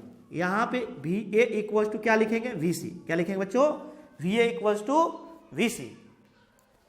और इन दोनों पॉइंट के बीच जो इलेक्ट्रिक फील्ड का डिफरेंस होगा वो कितना होगा, v a minus v b. यहाँ पे अधिक पोटेंशियल है तो इन दोनों के बीच का हमें डिस्टेंस डी चाहिए, equal to e into d. ये हम लोग पोटेंशियल ग्रेडियंट में पढ़ेंगे, जिससे हम लोग गॉस थ्योरम स्टडी करेंगे। वहाँ पे हम लोग पोटेंशियल ग्रेडियंट से रिलेटेड बहुत सारे क्वेश्चंस भी सॉल्व करेंगे। यहाँ पर हम लोग केवल ये रिलेशन याद रखेंगे कि अगर इलेक्ट्रिक फील्ड के डायरेक्शन में जाएंगे तो पोटेंशियल कितना डिक्रीज कर जाएगा, v a minus v b equal to e into d. लेकिन एलॉन्ग द फील्ड होना चाहिए। क्या होना चाहिए बच्चों, एलॉन्ग द फील्ड, इस डायरेक्शन में नहीं। नेक्स्ट क्वेश्चन क्या पूछ सकता है बच्चों, एज्यूम कर लिया जाए यहाँ पे दो पॉजिटिव चार्ज हैं Q1 एंड Q2 और कुछ डिस्टेंस पे रख दिए गए हैं, तो इनमें ऑप्शन बना सकता है कि जब Q1 से, दोनों पॉजिटिव चार्ज हैं, क्या है बच्चों, दोनों पॉजिटिव चार्ज, तो ऑप्शन बना सकता है कि जब Q1 से Q2 तक जाएंगे तो इलेक्ट्रिक फील्ड कंटिन्यूसली इंक्रीज करेगा, ई विल कॉन्टिन्यूसली इंक्रीज, क्या करेगा बच्चों, इंक्रीज करेगा। बी वाले ऑप्शन में क्या कर सकता है, ई पहले डिक्रीज करेगा, E will decrease then increase, then क्या करेगा बच्चों, इंक्रीज। अभी हम लोग देखेंगे सी वाले ऑप्शन में दे सकता है potential v will increase then decrease, then क्या करेगा बच्चों, डिक्रीज करेगा। नेक्स्ट क्या पूछ सकता है हमसे, वी विल डिक्रीज, क्या करे, डिक्रीज देन इंक्रीज। तो देखते हैं इसमें कौन सा ऑप्शन करेक्ट होगा बच्चों, ई विल कॉन्टिन्यूसली इंक्रीज, ये इनकरेक्ट होगा। क्यों, क्योंकि हम लोग जानते हैं electric field lines positive charge से निकल करके ऐसे चली जाएंगी और ऐसे चली जाएंगी। अभी हम लोग इलेक्ट्रिक फील्ड लाइंस के बारे में पढ़ रहे हैं। दो इलेक्ट्रिक फील्ड लाइंस कभी भी एक दूसरे को इंटरसेक्ट नहीं करेंगी। एक Q1 चार्ज है कौन सा है बच्चों, Q2, और यहाँ से इलेक्ट्रिक फील्ड लाइंस ऐसे चली जाएंगी, यहाँ से इलेक्ट्रिक फील्ड लाइंस ऐसे चली जाएंगी, और इलेक्ट्रिक फील्ड इंटेंसिटी ई वहाँ पर अधिक होता है जहाँ इलेक्ट्रिक फील्ड लाइंस क्लोज हो। तो यहाँ पे इलेक्ट्रिक फील्ड लाइंस क्लोज है, यहाँ पे इलेक्ट्रिक फील्ड लाइंस ज़्यादा अधिक डिस्टेंस पे चली जाए, यहाँ पे और मिडिल में जाते जाते क्या हो जाएंगे, इन दोनों के मिडिल में एक ऐसा पॉइंट होगा जहाँ पे ई क्या हो जाएगा, 0। इसका मतलब ई पहले यहाँ पे धीरे धीरे इलेक्ट्रिक फील्ड लाइंस के बीच का डिस्टेंस क्या हो रहा है, इंक्रीज हो रहा है। इंक्रीज होगा तो ई डिक्रीज करेगा, इनके बीच का डिस्टेंस जितना ही ज्यादा हो जाएगा ई उतना ही कम हो जाएगा। तो ई इधर क्या किया, डिक्रीज किया। क्यों डिक्रीज किया, क्योंकि इनके बीच का डिस्टेंस बढ़ता जा रहा है। तो ई विल डिक्रीज, पहले डिक्रीज किया, फिर इधर जा रहा है तो फिर इनके बीच का डिस्टेंस कम होने जा रहा है। इलेक्ट्रिक फील्ड लाइंस के बीच का डिस्टेंस अगेन क्या होने लगा बच्चों, कम होने लगा, तो ई इंक्रीज हुआ। जहां पे इनका डिस्टेंस ज्यादा वहां पे कम हो गया। तो देख रहे हैं पहले ई डिक्रीज करेगा, क्या करेगा बच्चों, डिक्रीज करेगा, और उसके बाद फिर क्या करेगा, इंक्रीज, क्योंकि इनके बीच का डिस्टेंस फिर कम होने लगा है। तो बी वाला ऑप्शन करेक्ट हो जाएगा। अब हम लोग को देखना है कि V will increase then decrease, कह रहे वी पहले क्या करेगा, V will increase then decrease, और V will decrease then increase. इसको देखते हैं जरा। तो इसको हम लोग सिंपली एग्जाम्पल लेकर कर लेते हैं। क्या करते हैं बच्चों, सिंपली एग्जाम्पल लेकर करते हैं। यहाँ पे एज्यूम कर लेते हैं Q1 इक्वल टू 6 कूलाम है, और यहाँ पे एज्यूम कर लेते हैं Q2 इक्वल टू 12 कूलाम है।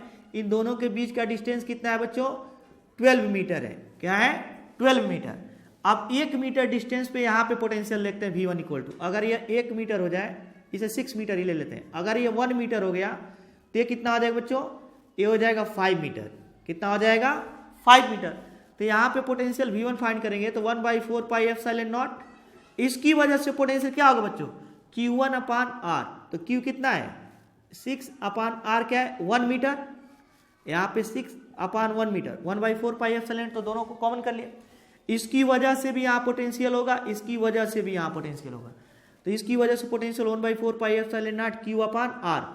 इसकी वजह से यहाँ पे पोटेंशियल क्या होगा 1/4 पाई एप्सिलॉन नॉट Q कितना है बच्चों 12/R कितना होगा 5। अगर इसको कैलकुलेट करें तो इस कांस्टेंट को हटा देते हैं, K एज्यूम कर लेते हैं, A हो जाएगा 6 और प्लस A हो जाएगा कितना बच्चों 2.4, कितना हो जाएगा 2.4 हो जाएगा, A हो जाएगा K इंटू 8.4, कितना हो जाएगा बच्चों 8.4 हो जाएगा।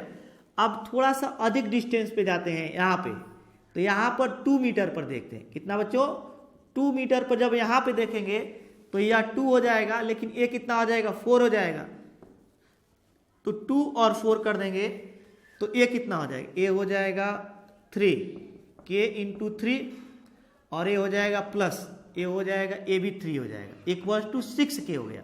इसका मतलब डिस्टेंस बढ़ा तो भी डिक्रीज किया, क्या किया बच्चों डिक्रीज किया। अब 1 मीटर पे अधिक है, 2 मीटर पे कम हो गया, लेकिन देखते हैं थोड़ा इसके क्लोज जाकर, इसका मतलब जब ये डिस्टेंस इंक्रीज किया तो V विल इंक्रीज, ये तो इनकरेक्ट हो गया, V विल डिक्रीज, लेकिन उसके बाद कर देन इंक्रीज। अब यहां पर जाकर देखते हैं इसके क्लोज, फिर अगेन इसको कितना मीटर कर लेते हैं, इसको कर लेते हैं 5 मीटर और इसको कर लेते हैं 1 मीटर। तो अब यहां पे पोटेंशियल फाइंड करेंगे तो Q1 6/R कितना हो गया 5 मीटर और Q2 अभी 12 है और ये कितना हो गया 1 मीटर, तो ये तो बहुत ज्यादा हो गया, 12 प्लस समथिंग हो जाएगा, फिर इंक्रीज कर गया, डिक्रीज करने के बाद फिर क्या किया इंक्रीज। इसका मतलब बी वाला और डी वाला दोनों ऑप्शन क्या होगा बच्चों करेक्ट होगा। यहाँ पे क्या है ई विल डिक्रीज देन इंक्रीज, ई पहले क्या करेगा ई क्या करेगा बच्चों ए भी डिक्रीज करेगा फिर इंक्रीज, वैसे ही V will decrease then increase, दोनों में सेम पैटर्न चला, ए भी डिक्रीज से इंक्रीज है, ए भी डिक्रीज से इंक्रीज। लेकिन अगर यहीं पर हम लोगों को इलेक्ट्रिक पोटेंशियल और इलेक्ट्रिक फील्ड के बारे में ऑप्शन गिवन रहता है, एक पॉजिटिव चार्ज ले लेता क्या बच्चों, एक पॉजिटिव चार्ज और एक क्या ले लेता निगेटिव चार्ज, तो इलेक्ट्रिक पोटेंशियल क्या होगा आपका, यही ऑप्शन सेम दे देते, क्या करता बच्चों सेम ऑप्शन देता। तो हम लोग जानते हैं electric field lines negative charge से निकलती हैं, पॉजिटिव चार्ज पे एब्जॉर्ब होती हैं। यहाँ से कुछ इलेक्ट्रिक फील्ड लाइंस ऐसे इंक्रीज फिर ऐसे जाएंगी, कुछ इधर चली जाएंगी, कुछ इधर चली जाएंगी, कुछ इधर चली जाएंगी, इस पर चारों तरफ से इलेक्ट्रिक फील्ड लाइंस क्या करेंगी एब्जॉर्ब होंगी। तो इलेक्ट्रिक फील्ड लाइंस के बीच का डिस्टेंस यहाँ पे अधिक है, एकदम मिडिल में नहीं हो क्योंकि इनके मैग्नीट्यूड अलग अलग है, एक 6 कूलाम ले लेते हैं, दूसरा क्या ले लेते हैं -12 कूलाम, तो मिडिल में एकदम नहीं होगा ये। अब देखा जाए यहाँ पे एकदम मिनिमम नहीं होगा, इधर उधर हो सकता है। अब ये देखा जाए कि मिडिल में या पहले क्या करें इलेक्ट्रिक फील्ड लाइन के बीच का डिस्टेंस कम है, उसके बाद अधिक हो जाए, उसके बाद अधिक हुआ, इसका मतलब ई पहले क्या करेगा डिक्रीज किया, क्या किया बच्चों ई विल कंटिन्यूसली इंक्रीज, ये तो इनकरेक्ट हो गया। उसके बाद कह रहा है ई will decrease, E will decrease then increase, correct है क्योंकि ई पहले डिक्रीज किया फिर क्या किया इंक्रीज, क्योंकि फील्ड लाइन के बीच का डिस्टेंस अगेन क्या होने लगा कम, तो ये ऑप्शन अब भी करेक्ट है, ई विल डिक्रीज देन इंक्रीज। लेकिन v will decrease then increase क्या यह करेक्ट है। अभी हम लोग इसके पहले पढ़े हैं कि पॉजिटिव चार्ज से दूर जाएंगे तो पोटेंशियल भी डिक्रीज करेगा, लेकिन निगेटिव चार्ज के क्लोज आएंगे तो पोटेंशियल भी क्या करेगा बच्चों, पोटेंशियल क्या करेगा ये भी डिक्रीज करेगा। अगेन मैं रिपीट कर रहा हूं, जब इससे हम लोग डिस्टेंस बढ़ाएंगे पॉजिटिव चार्ज से, क्या करेंगे बच्चे पॉजिटिव चार्ज से डिस्टेंस बढ़ाएंगे तो V1 डिक्रीज किया, और अगर निगेटिव चार्ज से डिस्टेंस घटाएं मतलब इसकी ओर जाएंगे, इससे दूर जाएंगे तो भी घटेगा, इसकी ओर भी आएंगे तो भी घटेगा, इसका मतलब लगातार भी घटेगा। पॉजिटिव चार्ज से निगेटिव चार्ज की ओर जाने पर लगातार भी क्या होगा बच्चों घटेगा, क्योंकि फील्ड के डायरेक्शन में जाने पर भी घटता ही है, क्या होता है बच्चों घटता है। तो यहाँ पे कह दिया जाए, यहाँ पे अब कौन सा ऑप्शन हो जाएगा C, V will increase, V will continuously decrease, क्या करेगा वी विल कॉन्टिन्यूसली क्या करेगा बच्चों, कॉन्टिन्यूसली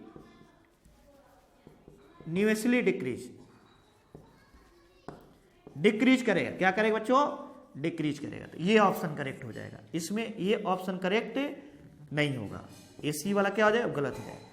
तो अगर एक पॉजिटिव या निगेटिव है तो पॉजिटिव से निगेटिव पर जाने पर पोटेंशियल लगातार क्या करेगा बच्चों, घटेगा। अब नेक्स्ट हम लोग देखते हैं इलेक्ट्रिक फील्ड लाइन से रिलेटेड क्वेश्चन कैसे पूछे जा सकते हैं। किससे बच्चों, इलेक्ट्रिक फील्ड लाइन से रिलेटेड क्वेश्चन कैसे पूछे जाएंगे। तो इसके लिए हम लोग को इलेक्ट्रिक फील्ड लाइंस की प्रॉपर्टीज आनी चाहिए। क्या आनी चाहिए बच्चों, इलेक्ट्रिक फील्ड लाइंस की प्रॉपर्टीज क्या थी, दो इलेक्ट्रिक फील्ड लाइन कभी भी एक दूसरे को इंटरसेक्ट नहीं कर सकती हैं। इस पर ज्यादा क्वेश्चन बन सकता है। क्यों, क्योंकि जहां मान लिया ये इलेक्ट्रिक फील्ड लाइन ए है और दूसरी है, ये इंटरसेक्शन पॉइंट पे दो टेंजेंट ड्रा कर सकते हैं और यहाँ पर एक ही पॉइंट पर इलेक्ट्रिक फील्ड की दो डायरेक्शन, एक ही पॉइंट पे E1 भी हो गया E2 भी हो गया, क्या पॉसिबल होगा। तो दो इलेक्ट्रिक फील्ड लाइंस एक दूसरे को कभी इंटरसेक्ट नहीं कर सकती, ए ऑप्शन बना सकता है। Two lines will not intersect, line will not intersect, A correct होगा। बी वाले में बता सकता है यहाँ पे कि इलेक्ट्रिक फील्ड लाइंस जो होती हैं वो पॉजिटिव चार्ज से निकलती हैं, निगेटिव चार्ज पे एब्जॉर्ब होती हैं, ये भी करेक्ट हो जाएगा।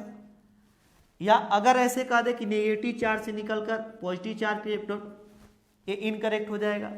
डी हमें कैसे दे सकता है, ये ऑलवेज ओपन कर्व बनाती है, कभी भी क्लोज कर्व नहीं बनाती है। तो कुछ स्ट्रक्चर ऐसे दे सकता है, क्या दे सकता है बच्चों, ऐसे बनाकर दे सकता है, ऐसे इलेक्ट्रिक फील्ड लाइंस। तो एक करेक्ट है कि इनकरेक्ट है, एक करेक्ट है। क्या है बच्चों, लेकिन अगर ऐसे दे दे तो क्या करेक्ट है, नहीं। यहाँ पे तीन इलेक्ट्रिक फील्ड लाइंस तो एब्जॉर्ब हो रही हैं, लेकिन तीन इससे इमर्ज कर रही हैं, इसका मतलब इनकरेक्ट है। जब यहाँ पे निगेटिव चार्ज पर एब्जॉर्ब दिखाएगा तभी क्या हो गया, करेक्ट होगा। या इसका उल्टा दे सकता है, यहाँ पे क्या कर दे, कह दे यहाँ पे एब्जॉर्ब हो रहा है और यहाँ से इमर्ज कर रही है, तो क्या है, करेक्ट होंगी, नहीं, इनकरेक्ट हो जाएगा। या ऐसे बना सकता है, कैसे, ये पॉजिटिव चार्ज है और ये क्या है बच्चों, निगेटिव चार्ज है, ऐसे जाकर ऐसे चली जाए। क्या इलेक्ट्रिक फील्ड लाइंस ऐसे जाएंगी, कभी यहाँ पे कॉर्नर बनाएंगे, नहीं, क्योंकि कॉर्नर पे तो बहुत सारे टेंजेंट ड्रा कर सकते हैं, यहाँ पे बहुत सारे डायरेक्शन को रिप्रेजेंट करेगा, जो कि पॉसिबल नहीं है। अगर कॉर्नर बने तो एक ही पॉइंट पर इलेक्ट्रिक फील्ड की कई डायरेक्शन हो जाएंगे, इधर हो जाएंगे, इधर हो जाएंगे, इधर हो जाएंगे, क्या पॉसिबल है, नहीं है। तो इलेक्ट्रिक फील्ड लाइंस ऐसे बनाकर दे सकता है। नेक्स्ट हम लोग को एक और ऑप्शन इसमें बना सकता है इलेक्ट्रिक फील्ड में, अगर कोई मेटेलिक स्फीयर है, क्या है बच्चों, मेटेलिक स्फीयर, तो इस पर इलेक्ट्रिक फील्ड लाइंस ऐसे और ऐसे बनाकर देगा, कहेगा करेक्ट है कि इनकरेक्ट है। क्या है बच्चों, करेक्ट है कि इनकरेक्ट है, इनकरेक्ट है। क्यों, क्योंकि जब इलेक्ट्रिक फील्ड लाइंस इस पर जाएंगे, मेटेलिक स्फीयर है, तो यहाँ पे इंडक्शन द्वारा इलेक्ट्रॉन आ जाएंगे, और इलेक्ट्रॉन क्या होते हैं, छोटे छोटे स्फीयर जैसे होंगे, बहुत स्मॉल स्फीयर, और इन पर जो इलेक्ट्रिक फील्ड लाइंस है परपेंडिकुलरली क्या होंगी, एब्जॉर्ब, ऐसे दिखाना चाहिए, ऐसे दिखेंगी जैसे ये सेंटर से होकर जा रहे हैं। कहाँ से बच्चों, सेंटर से। तो यहाँ से जाएंगी तो ऐसे मुड़ जाएंगी, थोड़ा एकदम सीधे नहीं जाएंगी, ये भी ऐसे आएंगी, लगे जैसे सेंटर से आ रहे हैं, ऐसे जाएंगी। तो ऐसे रहेगा तब करेक्ट रहेगा, लेकिन स्ट्रेट दिखा देगा तो करेक्ट नहीं होगा। और इसके भीतर इलेक्ट्रिक फील्ड लाइंस इंटर नहीं करेंगी, यहाँ पे एब्जॉर्ब हो जाएंगी, अगेन यहाँ से इमर्ज करेंगी, क्या करेंगे।